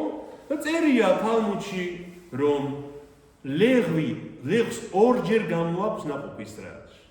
თუ 15 თებერვალამდე ლეღვს აქვს ნაყოფი უკვე გამოშვებული, ის ითვლება წინა წლის ნაყოფად. და თუ 15 თებერვლის შემდეგ გამოიყოფს ნაყოფს, ის ითვლება შემდეგი წლის ნაყოფად. იმიტომ რომ ეს მეათედის გადახდარა ყოფილიყო. ამიტომ ლეღვი იქ რა ლეღვი რომელიც ხარობდა, იმ ჯიშებს ჰქონდა ეს თვისება რომ ხანდახან გვიან შემოდგომის ბოლოს თებერვლამდეც გამოიყვანდა ნაყოფს და როცა დაიწყებოდა სითბოები, იმედად იზრდებოდა ეს ნაყოფი და იმ ნაყოფს ხანდახან ეს მშიერი ხალხი რომელიც დადიოდა გზაზე, კრებდა წინა წელს ჩანასახს ნაყოფისას და ჭამდა ჩანასახს, გესმით? აი ამაზეა ლაპარაკი, იმიტომ რომ მშიათ უბანს და მის მოწაფეებს მივიდნენ ნახეს რომ არა აქვს ის ჩანასახი და ამაზე უთხრა. იცის მან რომ ის არც მომავალ წელს არ გამოიღებს ნაყოფს, იმიტომ რომ ის ნაყოფი რაც უნდა კონდეს 15 თებერვალამდე არ აქვს. ამიტომაც წევლის, მაგრამ ეს განა ლეღვზეა ლაპარაკი. აბა რაზეა ლაპარაკი? ლეღვი არის ისრაელის სიმბოლო. ლეღვი არის ისრაელის სიმბოლო და თუ ნაყოფს არ გამოიღებს ისრაელი, ნაყოფი კი არის მესიის შეცნობა. ის ასევე გახმება და აღარასოდეს გამოიღებს თავის ნაყოფს, ხო? ამაზეა ლაპარაკი. და გაუკვირდათ მოწაფეებს რომ რა მალე გახმა და უკვე უნდა რომ ყველაფერს იცოდეთ რომ რწმენით რასაც ითხოვთ ლოცვაში არა მარტო ლეღვის გახმობა, ყველაფერი შესრულდება. შემდეგ უბრძანებთ ამ თას, აღმოიფხვერი და ჩავარდი იქო და იქ ჩავარდი, მაგრამ პირდაპირ გაგებით ამას ამას უფალი? რა თქმა უნდა არა. არ შეიძლება ესე გავიგოთ რომ ვილოცოთ რომ თა მოიგლიჯოს და ჩავარდეს ზღვაში, რომ ეს ხო აბსურდია. არა, ეს არის ენა, ჰიპერბოლა, გადამეტებული ნათქვამი რომ შეუძლებელიც კი შესაძლებელი გახდება თუ რწმენით ითხოვთ ლოცვაში, ამას ამბობს უფალი. და ეს არის ჩვენ თქვით რომ ეს არის სამშაბათი დღეო, ხო უკვე? ეხლა საოცარი რაღაცას გაჩვენეთ მე თქვენ. სამშაბათი, ახლა 21 თავში ვართ, ხო? სამშაბათი დაიწყო მე-18 მუხრიდან. 21 თავის მე-18 მუხრიდან. 22 თავი, 23 თავი, 24 თავი, 25 თავი, 26-ს პირველ მუხლამდე სულ ეხება სამშაბათს. და დიდი დღეა და მნიშვნელოვანი დღეა ეს სამშაბათი. სამშაბათს უფალი დილიდან დაღამებამდე ტაძარშია, მოდიან, კითხვებს უსვამენ, ცდიან, მახეს უგებენ, ელაპარაკებიან, უნდათ რომ რაიმე რჯულის დარღვევაზე დაიჭირონ, მაგრამ ვერც ერთ მახეში ვერ დაიჭირეს უფალი. ნახეთ? და როცა შევიდა ტაძარში საქადაგებლად მიადგნენ მას მღვდელმთავარნი და ხალხიც უხუცესნი და უთხრეს, რომელი ძალით იქნ ამას, ან ვინ მოხცა შენ ეს ძალა? რომელი ძალით აკეთებ ამას და ვინ მოხცა შენ ეს ძალა? აი, ჩვენ ახლა ხედავთ კეთილი მწყემსის დაპირისპირებას ბოროტ მწყემსებთან. აი ეს არის. მივიდნენ მასთან, ის ხო შესულია ტაძარში უკვე განწმინდა ტაძარი და ადიდებენ მას და მოვიდნენ მღვდელმთავრები და ფარისევლები და უნებიან რომელი ძალით აკეთებ ამას. ნახეთ ზაქარია წინასწარმეტყველის მე-11 თავი მინდა განახლოთ.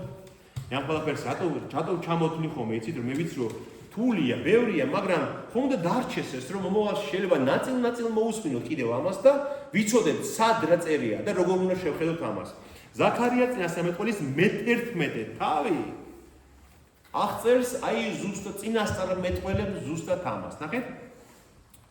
ასე ამბობს ჩემი ღმერთი, დამწყსე დასაკლავად განწირული ცხვარი.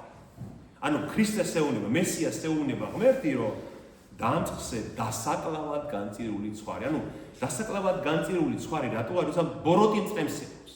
როცა წემს არ ადარდებს ცხვარი, ამიტომ მოსაკლავად არის განწირული ის ცხვარი. მყიდველნი რომ ხოცავენ განუკითხავად, მათი გამყიდველი კი ამბობენ, კურთხეულია უფალი, გაუმდიდრდიო, მისი მწყემსებიც არ ინდობენ მათ. გახენ? გაუმდიდრდიო, დიდება ღმერთს სადუკეველები, რომლებიც ვაჭრობდნენ ტაძარში. და ცხვარი კი დასაკლავად, ასიკვდილოდ არის განწირული. რადგან მეც აღარ დავინდობ ამ ქვეყნის მცხოვრებს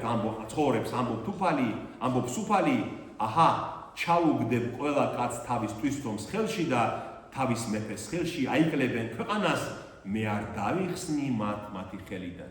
აი ამის გამო რომ ისინი ბოროტი მწყემსები არიან, სინედრიონზე ამბობს და არ უვლიან ჩემ ცხვარს, მეც აღარ დავინდობ მათ და ჩაუგდებ რომის მეფეს ხელში, რომაელებს ხელში და ისინი დახოცავენ მათ.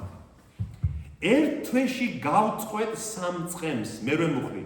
ერთ თვეში გავწყვეტ 3 წყემს და ვეღარ აიტანს მათ ჩემი სული და მათი სულით შემიძულებს მე. ნახე? 3 წყემსი ვინ იყვნენ? 3 წყემსი იყვნენ სინედრიონის, ზუსტად სინედრიონი იყო.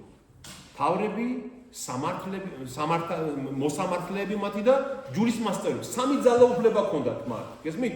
ის იყო ერის თავრები იყვნენ, როგორც ასე ვთქვათ, ერის უმაღლესი თავრობა. ისინი იყვნენ მათი მოსამართლეები და ისინი იყვნენ მათი ჯურის მასწავლებლები. ეს 3 ძალაუფლება არის 3 წყემსი და ღმერთი ამბობს რომ ერთ თვეში, ანუ ბოლო პერიოდში გავწყვეტ, ანუ მოვიძულებ ამ 3 წყემს, ამ სინედრიონს და ისინი შემიძულებენ მე. ანუ ის რაც ხდება დაპირისპირება ქრისტესა და სინედრიონს შორის და მე ცოტა მოგვიანებით მე-12 მუხლი ნახეთ, ვეტყვი მათ თუ გნებავთ, მომეცით ჩემი გასამრჯელო. თუ არა და ნუ მომცემთ და მომიწონიან გასამრჯელოდ 30 ვერცხლს. ნახეთ, წინასწარ თქვა. ქრისტე ეუბნება, კარგი, არ მისმენთ, არ გნებავთ ჩემი სწავლება, ხომ? მაშინ მომეცით ჩემი გასამრჯელო. ანუ ცოტა ირონიულადაა, ხო? და ირონია. მომეცით ჩემი გასამრჯელო, რას მომცემენ გასამრჯელოდო? 30 ვერცხლს, როგორც გაყიდეს უფალი. ზაქარიას მე-11 თავში ეს ნაწილასწარმეტყველებია და აი რომ მოვიდნენ და დაუწყეს კამათი, აი ტაძარში ხდება, აი აქ შიგნით ხდება ეს ყველაფერი. აი ეს არის ამის აღსრულება, რომ ბოროტნი მწყემსნი, კეთილ მწყემს უპირისპირდებიან, ხო? და რომელი ძალით აკეთებ ამას? ჩვენ არ მოგვიცია შენთვის ეს ძალა. მათი შეხედულებით ასე იყო, რომ ყველა რაბი, ყველა მოძღვარი, ვინც გამოჩნდებოდა განსაკუთრებით ის, ვინც მესიაზე განაცხადებდა, რომ ის პრეტენზიას, რომ ის მესია, მათგან ხელდასმული უნდა ყოფილიყო. გესმით? სადუკეულებისგან ან ფარისეულებისგან, სხვა არ შეიძლებოდა, იმიტომ რომ მათ ეპყრათ ხელში გასაღები რჯულის და სასუფეველის და უნებიან ჩვენ არ მოგვიცია შენთვის ეს ძალა, ვინ მოგცა შენ ეს ძალა ამ კურნების ამ სწავლების და თან ძველად თმაში იყო რომ ნება დაურთავი რჯულის სწავლება სიკვდილით იჯებოდა. განაგებ დღეს რო არის ესე რომ გამოვა ვიღაცა და ქრისტიანობას ხადაგებს, შენ უსწავლენიც იყოს, მაგრამ ხადაგებს ბიბლიას. ასეთი არ იყო ისრაელში. თუ შენ არ ქონდა ნებართვა სინედრიოსგან მიღებული რომ შენ გააქვს უფლება ხელდასხმული თუ არა ხარ, შენ არ შეგეძლო სწავლება რჯულის და ქრისტე მაგან ხო არ არის ხელდასხმული. მათიანი არ არის ქრისტე და ამიტომაც ბრაზობენ შენ ვინ მოგცა ეს ძალა, რა ძალით აკეთებ ამას. იესომ პასუხად მიუგო, მეც ერთ რამეს კითხავთ და თუ მიპასუხებთ, გეტყვით რომელი ძალით ვიქმ ამას? ნათლისღება იოანესი ზეციდან იყო თუ კაცთაგან? ხოლო ისინი ერთმანეთში ბჭობდნენ, თუ ვეტყვით ზეციდანო, ის გვეტყვის, მაშინ რატომ არ ერწმუნეთ მას? ხოლო თუ ვეტყვით კაცთაგანო, ხალხის გვეშინია, ვინაიდან ყველა წინასწარმეტყველად თვლის მას. და პასუხად უთხრეს იესოს, არ ვიცით. და მანაც მიუგო მათ, მაშინ არც მე გეტყვით, რომელი ძალით ვიქმ ამას. ნახეთ? ბატონო? ხო, ნახეთ რა საინტერესო რაღაცა აქვს.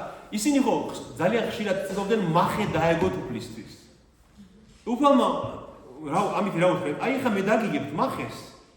და ნახოთ თუ გამოხვალთ მაგ მახიდან. იმიტომ რომ ისინი რომ მას მახეს უგებენ, ქრისტე ყოველთვის ცემს მათ ისეთ პასუხს, რომ გაუგნებულები არიან. აი მაგალითად ეუნებიან კეისარს ხარკი გადაუხადოთ თუ არა.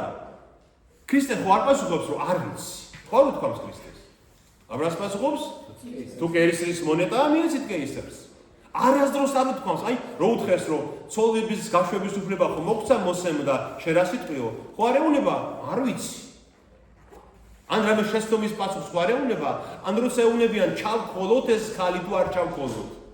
ხო არ ეუნება? არ ვიცი. ეუნება რომ ვინც უცოდველი ხართ მან ესროლ. ანუ ისეთ პასუხებს ცემს უფალი რომ მახეს ვერ უგებენ. აი ახლა აი ამის პასუხად ქრისტე ეუნება რომ აი ახლა მე დაგიგებ თქვენ მახეს, ღმერთის მახეს. და ნახოთ როგორ გამოხვალთ მაქედან. და ეუნება მე გეტყვით რა ძალით ვაკეთებ ამას, ოღონდ თქვენც თქვენი პასუხით ამ. თქვენ თვითონ გაეცით პასუხი თქვენს თავს. იოანე ნათლისმცემელი ღმერთისგან მოსული წინასწარმეტყველი იყო თუ თვითმარქვია იყო? ეუნება. შენი ფიქრობენ რომ თუ ვიტყვით რომ თვითმარქვია იყო, ხალხი ჩაქოლავს. იმიტომ რომ მთელი ისრაელი არათუ ქრისტეს მორწმუნეები, არამედ გაჩვენეთ თქვენ იოსებ ფლავიუსის მე-18 წიგნშია ეს იუდაუს ძველებში რომ თვით არა ქრისტეს არა მორწმუნე ებრაელებიც იოანე ნათლისმცემელს აღიარებენ როგორც დიდ ავტორიტეტს, რომ დიდი წინასწარმეტყველი იყო იოანე, ამიტომაც მოკლა შემდეგ ჰეროდემ, რომ დიდი ავტორიტეტი ჰქონდა. თუ ვიტყვით რომ თვითმარქვია იყო, ამას ხალხი არ გვაპატიებს, ხო? თუ ვიტყვით რომ ზეციდან იყო იოანე, მაშინ გვეტყვის ეს რომ მაშინ რატო არ დაუჯერეთ მის დავალებას? რას ეუნა? იოანე რას ამობდა? აჰა, ჩვენ შორის არის ის, ვისი სანდლის ხელის შეხებას უფლებაც არ მაქვს მე. და ქრისტე რო დაინახა თქვა, აჰა, ტარიგი ღვთისა, ეს აიღებს ისრაელის ცოდვებს, ხო? და იოანე ამბობს რომ შეინანეთ, რადგან მოახლოვებულია იაჰვეს ღმერთის სასუფეველი და გადიოდა მასთან მთელი იუდეა, შემოგარენი იერუსალიმი და ინათლებოდნენ მისგანო. ქრისტე ეუნება რომ თუ იოანეს ნათლისმცემა ზეციდან იყო ღმერთისგან, მაშინ რატომ არ დაუჯერეთ? რაც მან თქვა. ის ხო ჩემთვის ამბობდა, ის ხო ჩემზე ამბობდა, იმიტომ რომ იოანემ როცა მივიდა მასთან ქრისტე მოსანათლად, რას ეუნება იოანე? მე მართებ შენგან ნათლისღება და შენ ჩემთან მოდიხარ და არ უშვებს და ქრისტე ეუნება არა უნდა აღვასრულოთ ეს და როცა ამოვიდა წლიდან რა მოხდა? მამამ დაამოწმა ზეცი და რომ ესაა ჩემი ძე საყვარელი. ანუ იოანეს ხელი და იოანეს სიტყვით და საქმით რაც ხდებოდა, ყველაფერი ქრისტეზე იყო ნათქვამი, ხო? ამიტომაც ეუბნება ქრისტე რომ მაშინ რატომ არ ერთხმუნეთ იოანეს? და ესენი იციან რომ მახეში არიან. ამას იტყვიან პრობლემა აქვს, ამას იტყვიან პრობლემა აქვს. ამიტომაც ამობენ, არ ვიცით. ნაგეზე ხდება რომ აი ამ ძაკრობას ხდება და მაშინ არც მე არ გეტყვით. რომელი ძალით ვაკეთებ ამას, იმიტომ რომ ღმერთი აკეთებს თავად ამას. ნახეთ, იოანეს მეხუთე თავში არის ეს ადგილი, მე მინდა ეს გაჩვენოთ თქვენ. იოანეს მეხუთეს 35. ნახეთ.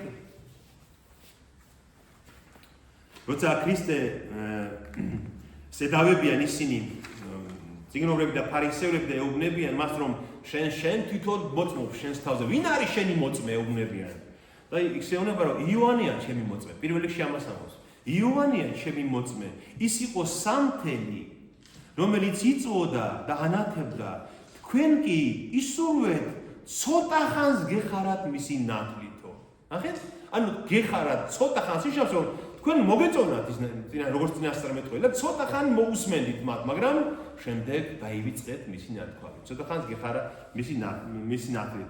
შემდეგ გამოსუფალი რომ, მაგრამ იოანეს მოწმობაზე უკეთესი მოწმობა მაქვს მე, მამა, ჩემი მოწმე დიდებული საქმეები.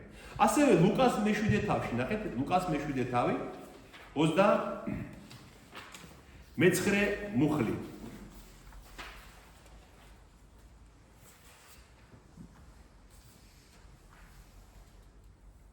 იესო ქრისტეს საუბარი აღწერილი. რადგანაც გეუბნებით თქვენ დედისგან შობილი, არც ერთი წინასწარმეტყველი არ აღემატება იოანეს, ხოლო ღვთისმსახურებელში უმცირესიც მასზე უმეტესია. ანუ იოანეზე დიდი წინასწარმეტყველი არ ყოფილა არც ერთი ამბობს დედის ქრისტე, რომ ის არის წინამორბედი ქრისტეს მოსვლის. და მისმა მსმენელმა, მთელმა ხალხმა და მებაჟეებმაც ადიდეს ღმერთი და ნათელი იღეს იოანეს ნათლისმცემი. მებაჟეებმა და მთელმა ხალხმა. შემდეგ 30 მუხლი. ხოლო ფარისევლებმა და რჯულის მოძღვრებმა უარყვეს ღმერთის ნება მათ მიმართ და ნათელი არ იღეს მისგან. მებაჟეები მოინათლნენ და ფარისევლებმა და რჯულის მოძღვრებმა უარყვეს ღვთის ნება მათ მიმართ და ღმერთს უნდოდა რომ ისინიც მონათულიყვნენ და არ მოინათლნენ მისგან. ამიტომ ქრისტე ეუბნება რომ მებაჟეები და ცოდვილნი თქვენზე წინ შევლენ ცათასასუფეველში. და შემდეგ ისო აგრძელებს. მაშინ არც მე არ გეტყვით, ხო უთხრა რა ძალით ვიქმამის. ამაზე რაღაც სიტყვით ერთ კაცს ორი ძე ჰყავდა. მივიდა ერთთან და უთხრა, შვილო, წადი დღეს სამუშაოდ ჩემს ვენაში. ხოლო მან მიუგო, არ მინდა. ბოლოს კი ინანა და წავიდა. ხოლო მივიდა მეორესთან და იგივე უთხრა, ხოლო მან მიუგო, წავალ ბატონო და არ წავიდა. ამ ორთაგან რომელმა შეასრულა მამის ნება? მიუგეს პირველმა.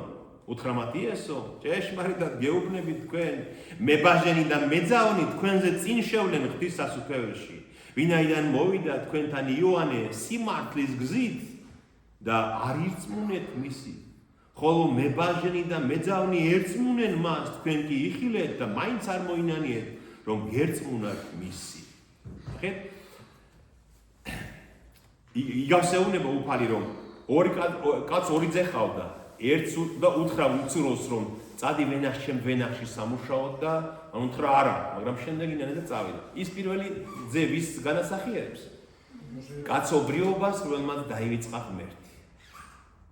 თავიდან უარი უთხრა ღმერთს, მაგრამ შემდეგ ინანა და წავიდა მის ვენახში სამუშაოდ. ეს არის კაცობრიობა, ვინც დაივიწყა ღმერთი, ან ვინც უღალატა ღმერთს. იუდეველებშიც ხო იყვნენ მებაჟენი, მეძავნი, ცოდვილნი, ქურდები, ავაზაკები და ამათმა ქრისტეს ხმა რო გაიგეს, შეინანეს და წავიდნენ უფლის ვენახში სამუშაოდ, ხო? და უფროსმა უთხრა წავალ, ეს არის ის ხალხი, ის ფარისევლები, წიგნობრები, სინედრიონი, რჯულის მოძღვრები, ვინც ამბობს რომ ჩვენ ვასრულებთ ღმერთის ნებას, მაგრამ სინამდვილეში მის ვენახში ისინი არ შრომობენ. ამიტომაც ეუბნება ქრისტე მეძავნი და მებაჟენი თქვენზე წინ შევლენ ცათასასუფეველში. რატო ითვლებოდა მებაჟეების ცოდვა ისეთ ცოდვად, რომ სასუფეველში ვერ შევიდოდა ადამიანი? რატო? როგორ? ხალხს ყლეფავდა. კიდევ? ჯულის საწინააღმდეგო იყო. იმიტომ ისინი ამბობდნენ, რომ მებაჟე ვინც გაძარცვა, ხშირად მას არ იცნობს ის. და თავარი წინაპირობა სინანულის და მოტივების ჯულში ითვლებოდა, რომ თუინმეს რამე წართვი, უნდა დაუბრუნო იგივე და კიდევ მე-20% დაუმატოზე. მაგრამ მებაჟე, როცა ვიღაცას ძარცვავს, ხო? რა იცის, როგორ დაუბრუნებს იმას? ამიტომ მოუნანიებელ ცოდვად ითვლებოდა ეს მებაჟის ძარცვა გლეჯა, ამიტომაც ითვლებოდა, რომ მებაჟე ვერ დაიმკვიდრებს ცათას. იმიტომ მას აღარ შეუძლია მოინანიოს, იმიტომ რომ ვერ დააბრუნებს იმას იმდენი აქ ნაძარცვი და უცხო ხალხისგან. და ქრისტე ეუბნება, რომ აი თქვენ მებაჟეებზე უკან დარჩებით. ისინი თქვენზე წინ შევლენ ცათასასუფეველში და ეს იყო სკანდალი. ამას ეს რომ მოისმინეს, გადაირივნენ ისინი, რომ ამას როგორ გვიბედავს, რომ მებაჟენი და მეძავნი ჩვენზე უკეთესნი არიან. და იოანე მოვიდა თქვენთან სიმართლის გზით. სიმართლის გზა რა იყო? ის გზა, რომელიც ნაცნიასწარმეტყველება იყო რჯულში. სად იყო ეს ნაცნიასწარმეტყველება? თუ გახსოვთ თქვენ? ეს იყო იესაიას მე-40 თავში, როცა ის ამბობს, რომ ხმა გაისმა მღადებლისა უდაბნოში, გაამზადეთ უფლის გზა, გაამზადეთ იაჰვეს გზა, ესე წერია ორიგინალში. მოასწორეთ ტრამალზე სავალი ჩვენი ღვთისათვის და ეს იყო ხმა მღადებლისა უდაბნოში, იყო იოანე ნათლისმცემელი და ეს იყო სიმართლის გზა. სიმართლე ნაცნიასწარმეტყველების გზით მოვიდა თქვენთან იოანე და არ ირწმუნეთ მისი და არ შეინანეთ რომ ნათელი გიღოთ მისგან. სხვა იგავიც მოისმინეთ. ეხლა გრძელდება ეს მათი ქრისტეს საუბარი ამ სამშაბათ დღეს მათთან. სხვა იგავიც მოისმინეთ. იყო ერთი სახლის პატრონი, რომელმაც ჩაყარა ვაზი, ღობეს შემოავლო, შიგ საწნახელი ამოკვეთა, ააგო კოშკი და იჯარით მისცა მევენახეებს. თვითონ კი გაემგზავრა. და როცა რთულობა მოაწია, გაგზავნა თავისი მონები მევენახეებთან, რათა მოსავალი ჩაებარებინათ მათგან. ხოლო მევენახეებმა დაიჭირეს მისი მონები, ზოგი სემეს, ზოგი დახოცეს, ზოგი კიდევ ქვევით ჩაქოლეს. ახლა სხვა მონები გააგზავნა უწინდელზე მეტი და მათაც იგივე დამართეს. ხოლო ბოლოს თავისი ძე გააგზავნა და თქვა: ჩემი ზის მაინც მოერიდებათო. მაგრამ მევენახეებმა მისი ძე რომ დაინახეს, ერთმანეთს უთხრეს: აგერ მემკვიდრე, მოდი მოვკლათ და მისი სამკვიდრო დავისაკუთროთ. შეიპყრეს იგი, ვენახიდან გაიყვანეს და მოკლეს. მერე და როცა მოვა ვენახის პატრონი, რას უზამს ამ მევენახეებს? უთხრეს მას, ბოროტებს ბოროტად მოაკვდინებს, ხოლო ვენახს მისცემს სხვა მევენახეებს, რომლების დროულად ჩააბარებენ მოსავალს. უთხრა მათ იესომ, ნუ თუ არასოდეს აღმოგიკითხავთ წერილში, ქვა, რომელიც დაიწუნეს მაშენებლებმა, კუთხის ქვად დაიდვა. უფლის მიერ იქმნა ესე და საოცრებად უჩანს ჩვენს თვალს. ამიტომაც გეუბნებით თქვენ, წაგერთმევად ღმერთის სასუფეველი და მიეცემა ხალხს, რომელიც გამოიღებს მის ნაყოფს. ვინც ამ ქვაზე დაეცემა, დაიმტრევა, ხოლო ვისაც ის დაეცემა, გასრეს.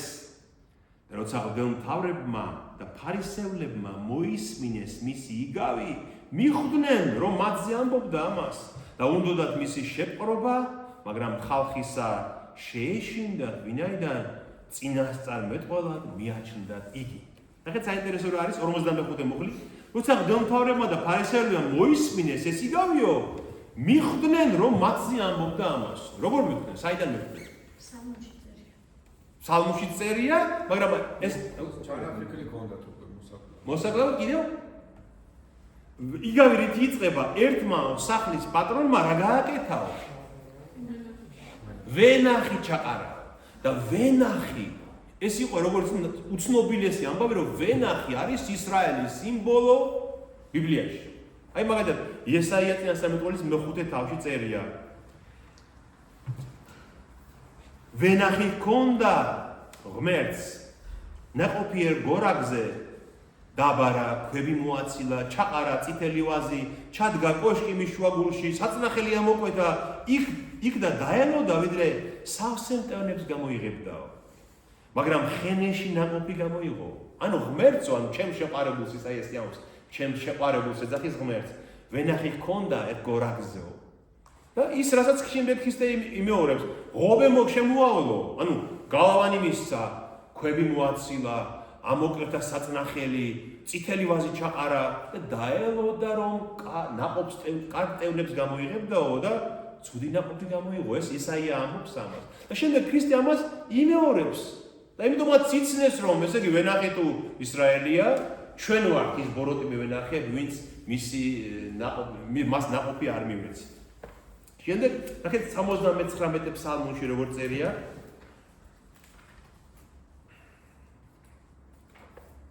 ეს თქვენ ეს ფსალმუნებს ვინც კითხულობთ, თქვენ ალბათ ეს წაგიკითხავთ ხშირად ეს ფსალმუნი, ხო? 79 ფსალმუნი, ნახეთ. ვენახი ეგვიპტის სვალი, ანუ ეგვიპტიდან გამოიყვანე ვენახი ამბობს. განასხე წარმართი და დაასხი იგი. ანუ ეგვიპტიდან გამოყვანილი ვენახი ვინ იყო? ისრაელი, ვინც ეგვიპტის მონობიდან გამოიყვანა განასხენ გაყარე წარმართნი და დაასხი ჩაყარე ისო ანუ ისრაელს მისცა ღმერთმა მისცა სადაც წარმართნი ცხოვრობდნენ გზა უყავ წინაშე მისცა და დანერგე ძირნი მისნი ანუ გზა უყავ ანუ მიეც გააფართოვე და დანერგე მისი ფესვიო და შემდეგ ამბობს რომ რატომ ღმერთო ახლა ვერ ხედავ რომ შემოურღვიეს გალავანი და ყველა მტრობს ყველა იპარავს მის ყურძენს შესწირის დავით შესწირის თავის ღმერთის ვენახზე ღმერთო ძალთაო მომაქციე ჩვენ გარდა მოიხილე ზეცი და იხილე და მოხედე ვენახს ამას და დაამტკიცე ესე რომელ დაასხა მარჯვენებმა შენმა ხელმა რომელიც დანერგა ის ვენახი გააძლიერე უნება მომწვარი ცეცხლითა და მოოხრებული რისხვითა პირისა შენისა და წარწყდნენ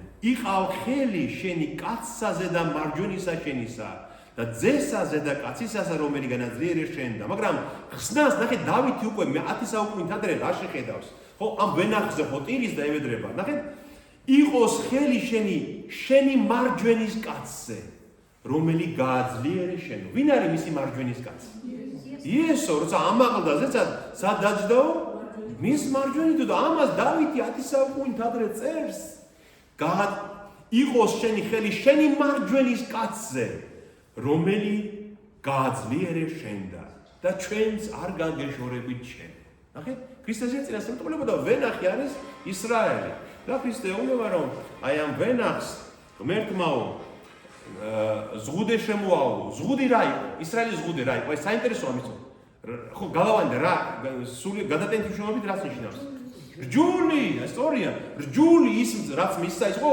ზღუდე მის გალავანი შემდეგ წერია საწნახელი რა იყო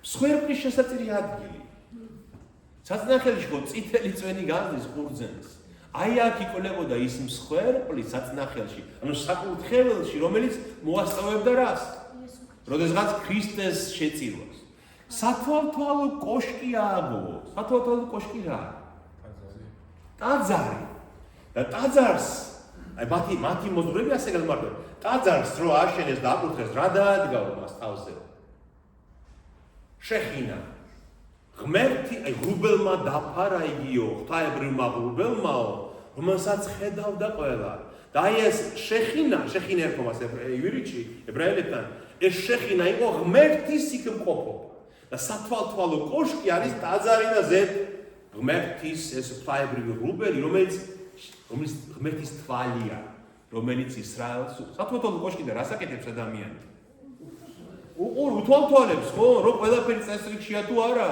არ ღვევს ვინმე ღობეს თუ არა არ ღვევს ვინმე რჯულს თუ არა აი ეს სათვალთვალო კოშკი არის ღმერთის თვალი ეუბნება რომ სათვალთვალო კოშკი ააშენა ღმერთმა და წავიდა და შემდეგ ნაყოფის დრო რომ მოვიდა ნაყოფი იყო კიდე რწმენა თავარი რწმენა რა არის რა იყო ისრაელის მოვიდა და მესი რო აი სწორია ეს თავარი რწმენა ისრაელში იყო მესიის მოსვლის რწმენა ყველა ვინც ქადაგებდა ღვთის სიტყვას იყო მინიშნება იმაზე რომ იყავით წმინდა რადგან მე წმინდა ვარ თქვენ წმინდა თუ არ იქნებით მესია არ მოვა თქვენთან ესმით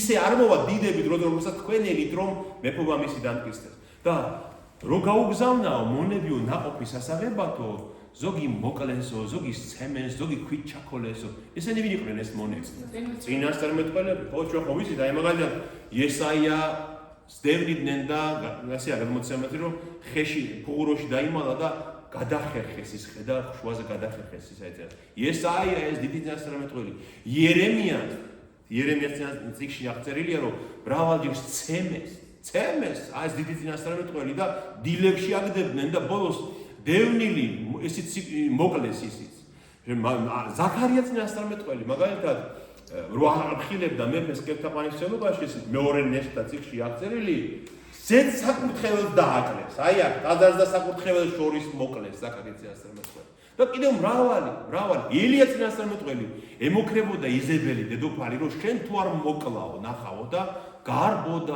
გარბოდა სიკვდილს გაურბოდა და სულ აი ეს დევნიდნენ და ბოლო ვინ იყო ვინც მოკლეს იოანე ნათლისმცემელი იოანეს თავი მოკვეთეს იმის გამო, რომ ამხილებდა ურჯულოებაში ჰეროდეს, ხო?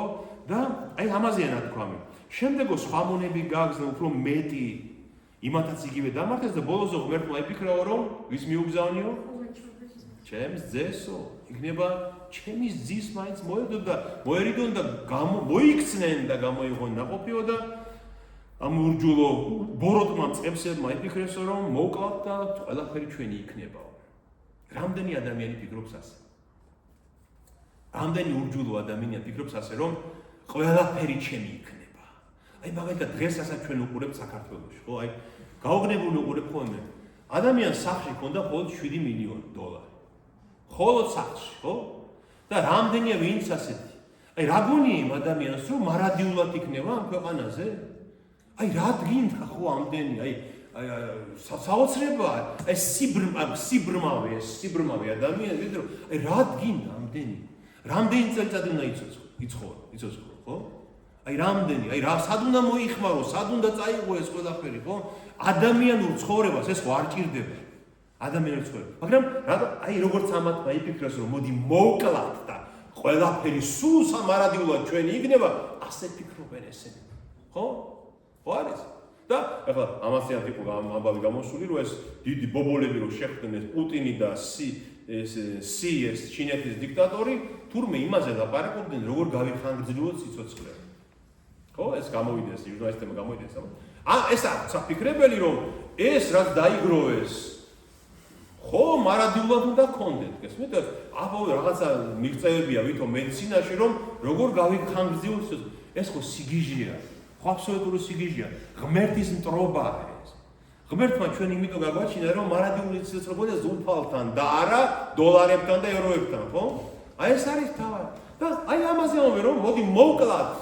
ის ხალხიც კლავს თავის თავში რწმენას და ღმერთს. მოდი მოვკლათ და სულ ყველაფერი ჩვენი იქნება და გაიყვანეს ვენახიდან და მოკლეს. ნახეთ ეს საინტერესოა, ქრისტე ხო ჯერ ცოცხალია აქ.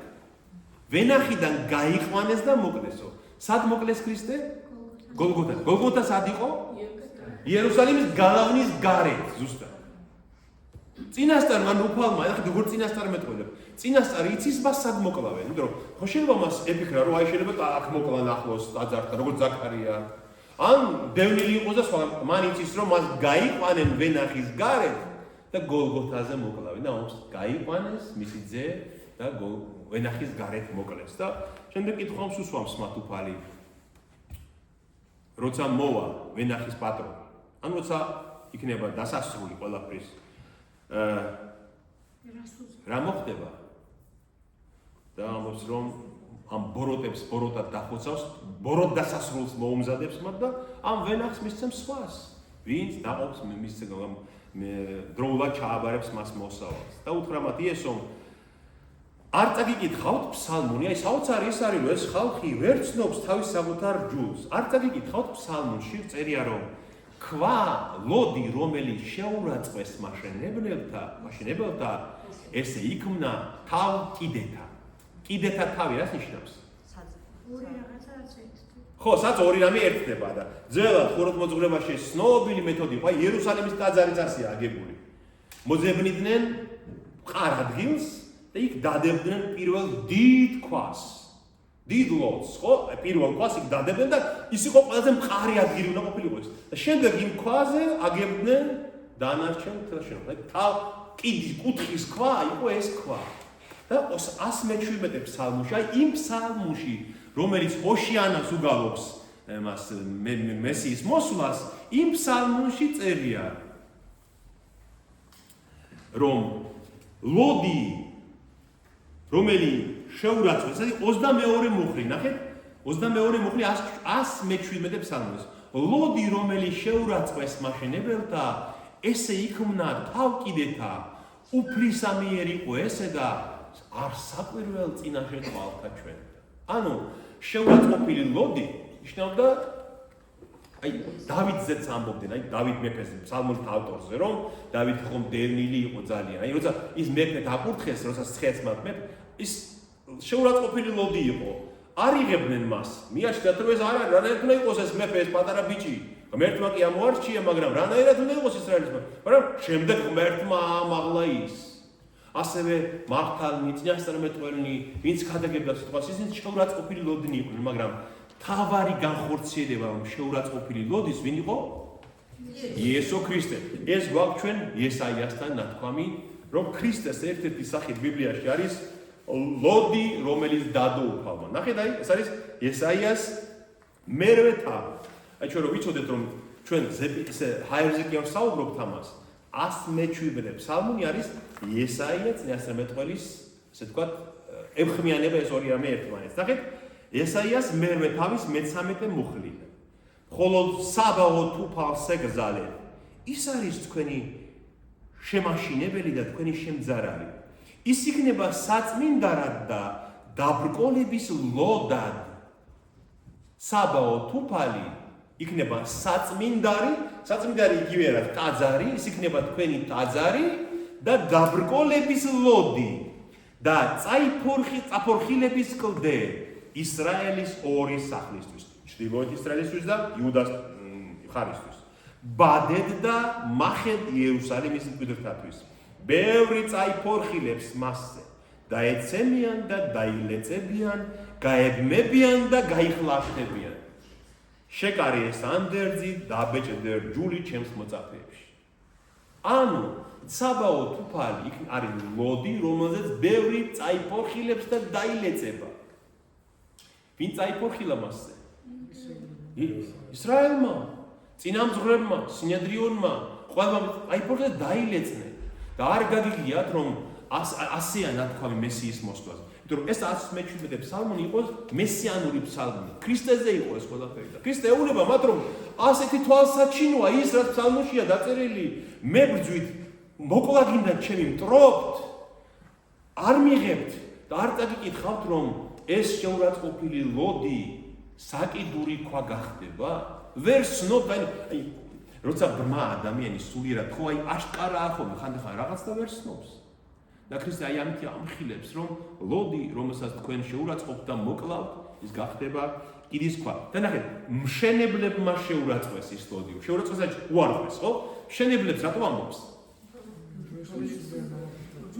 ჯულის ხო, ხა ჯულის მშენებლები, სწორია. აი ზუსტად ასე ამბობდნენ ისი თალმუდშიც ასეა ნათქვამი, რომ ჯულის მასწავლებლებს, აი ამ ჯულის მოძღვრებს, რაბინებს ეწოდებოდათ მშენებლები. რადგან ისინი აშენებენ სოფლიოს, ჯულის მეშვეობით ისინი აშენებენ სოფლიოს. ძალიან საინტერესო პარალელი არის. რა წერია ქრისტეზე, ვინ იყო იგიო თვითონ პროფესია? როგორი? აი დურგალი არის არასწორი სიტყვა. ხურო. იმიტომ დურგალი ჩვენს ენაში არის ხის ხელოსა. ქრისტე იყო ხურო. ხურო რას ნიშნავს? ისეთ ძველად სახლებს ითიაგებდნენ. ხითაც და ქვითაც. ქვითაც და ხითაც. ორივე.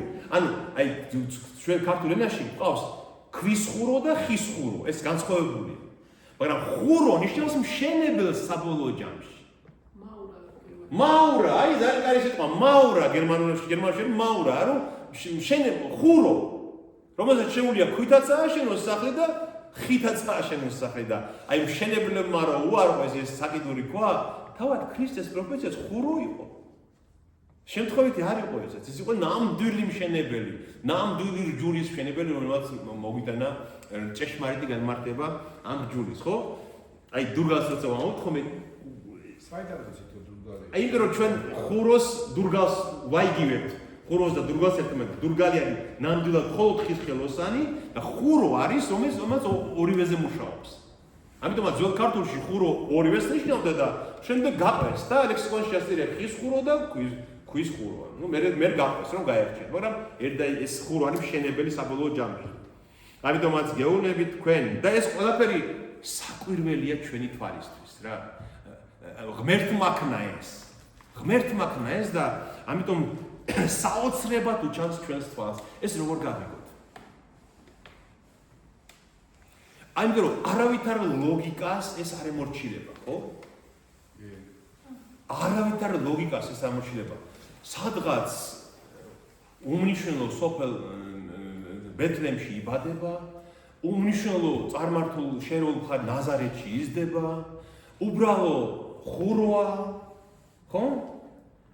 არ იღებენ, სდევნიან, სტანჯავენ, კლავენ, ხო? წესით უნდა დაიკარგოს, წესით უნდა მისი ხსოვნა დაიკარგოს, ხო?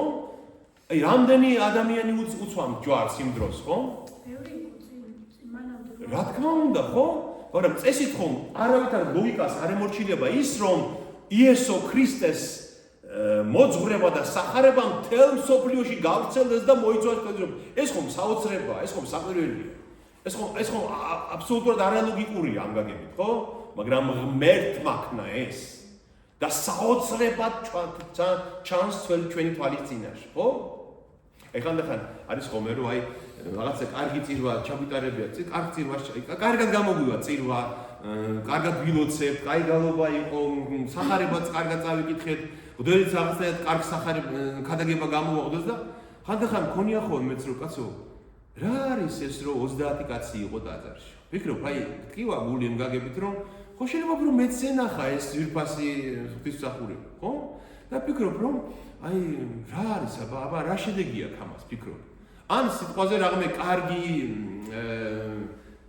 ქადაგებაა გამოქვეყნებული რომელიმე მოძღვრის და უყურებ ხაი გაინტერესებს და სულ რაღაცა 200-ულმა კაცმა ნახა, 300-ულ და ვფიქრობ რომ აი რა აზრი აქვს. არ არის მასე. იცოდეთ რომ ის ვინ შეურაცხყვეს ადამიანებმა თუ საჭიროა ღმერთი მას აამაღლებს და თავის გასაკეთებელს ის გააკეთებს. მე ჩემს ცხოვრებაში ბევრჯერ დავწმუნდი მაგაში. მე რომ მეგონა რომ იქ ვიღაცემა რაღაც ვერ გაიგეს, წლების მერე მოსულან და ისეთი რაღაცები ულაპარაკია ჩემთვის რომ მე ვიცი მივხვდი რომ თურმე ყველაფერი უსწავლიათ, თურმე ყველაფერი გაუგიათ. ამიტომ საოცრება თუ ჩანს, ის ღმერთის ხელია. ღმერთის ხელი აკეთებს ამას ყოველდღე. ზუსტად ნაყოფს იღებს რომ ღმერთს ასე სურს. ღმერთის ნებას ვერავინ ვერ გადაუდგება წინა. ეს უნდა გვახსოვდეს ჩვენ, რომ ქრისტეს ამბავი ამას რომის იმპერია წარმოგიდგენიათ თქვენ? აი რას შევადაროთ ახლა აი ყველაზე უძლიერეს იმპერია მთელი ევროპას მოიცავდა და მთელ ამ წინა აზიას მოიცავდა რომის იმპერია, ხო? უდიდესი იმპერია. იქ ვინ წარმოიდგენდა რომ ქრისტეს მოძღვრება გახდებოდა სახელმწიფო რელიგია? ვინ? მაგრამ ღმერთის ხელმა ქნა ეს და საოცრებად უჩანს ჩვენთან. წავიდა იმის კაპერნაუმელი მეთევზე, ბეცაიდელი მეთევზე პეტრე რომში. წავიდა ჩვეულებრივი ფარისეველი მოძღვარი პავლე რომში და გაავრცელეს სარწმუნოება. და სულ რაღაც 200 წელიწადში იქიდან ქრისტიანობა ხდება 300 წელიწადში იქიდან ქრისტიანობა ხდება რომის იმპერიის სახელმწიფო რელიგია და ცენტრი სარწმუნოება. წარმოიდგინეთ, ხო? ხო, წარმოუდგენელია, მაგრამ საოცრებად უჩანს ჩვენ თვალს ის რაც ღმერთმა აღასრულა. და როცა დელმთავრებმა და ვინც ამ ქვაზე დაეცემა და დაიმტრევა, ხო ვისაც ის ქვა დაეცემა, გასრეს. გახსოვთ, აი ეს ადგილი წარმიდე რომ გამოგჩეს დანიელ წინასწარმეტყველის მეორე თავი. ხო გახსოვთ ეს? დანიელ წინასწარმეტყველი ნაბუქოდონოსარი რომ დაიბარებს მას და სიზმრის ახსნას თხოვს. და რასე ნაბუქოდონოსორმა ნახა სიზმარი რომ დიდი კერპი დგას და ეს კერპი არის სხვადასხვა ლითონით გაკეთებული სპილენძის, ოქროს, ხის, თიხის და უცბად ნაბუქოდონოსორი ხედავს რომ თიდან უხელოდ ისე რომ არავის არ უყრია ხელი მოდის ლოდი და ეჯახება ამ კერპს და ამტრევს. ისხრევა თქვენ ეს კერპი და ნაბუქოდონოსორი ეკითხება. ეს თქვენ შემდეგ წაიკითხეთ, მაგრამ აი ამას ვისაც ეს ლოდი დაეცემა, გასრეს. და ეს ნაბუქოდონოსორი შეშინებულია, რომ რას ნიშნავს ეს ჩვენება, ეს სიზმარი და დანიელ წინასწარმეტყველი ბაბილონში ხდება ეს, მიდის და უხსნის, რომ ეს ყველაფერი არის ის მსოფლიოს იმპერიები, ის სამეფოები, რომელიც აქამდე იყო, შენს დროსაც არის და შენს მერეც იქნება რომის იმპერია, ხო? ან საბერძნეთი, შემდეგ რომი და შემდეგ მოვა ზეციური მეფე. ის ლოდი არის უხელოდ გამოკვეთილი ლოდი, არის უხელოდ ღმერთისგან არის, ადამიანისგან არ შეუქმნია ის მეფობა. ბუნებრივად ზეციდან მოდის, ხო? ის ლოდი ეჯახება და ყველა სამეფოს ანადგურებს და მისი მეფობა რჩება მარადიულად. დაუსრულებელი იქნება ქრისტეს მეფობა. იმედი რომ გითხრათ, ქრისტეს მეფობა სად არისო ეხლა, რას უპასუხებთ? ეზაში და ჩვენს შორის. მე და თქვენ ვართ ქრისტეს სამეფოს ხალხი. ის მორწმუნეებიც, ვინც გარეთ არიან, სხვაგან არიან, ვისაც ჭეშმარიტად წამს მისი მოსვლა და ჯვარცმა და გამოსყიდვა მისი ჯვარცმით, ჩვენ ვართ მისი სამეფოს შუქე.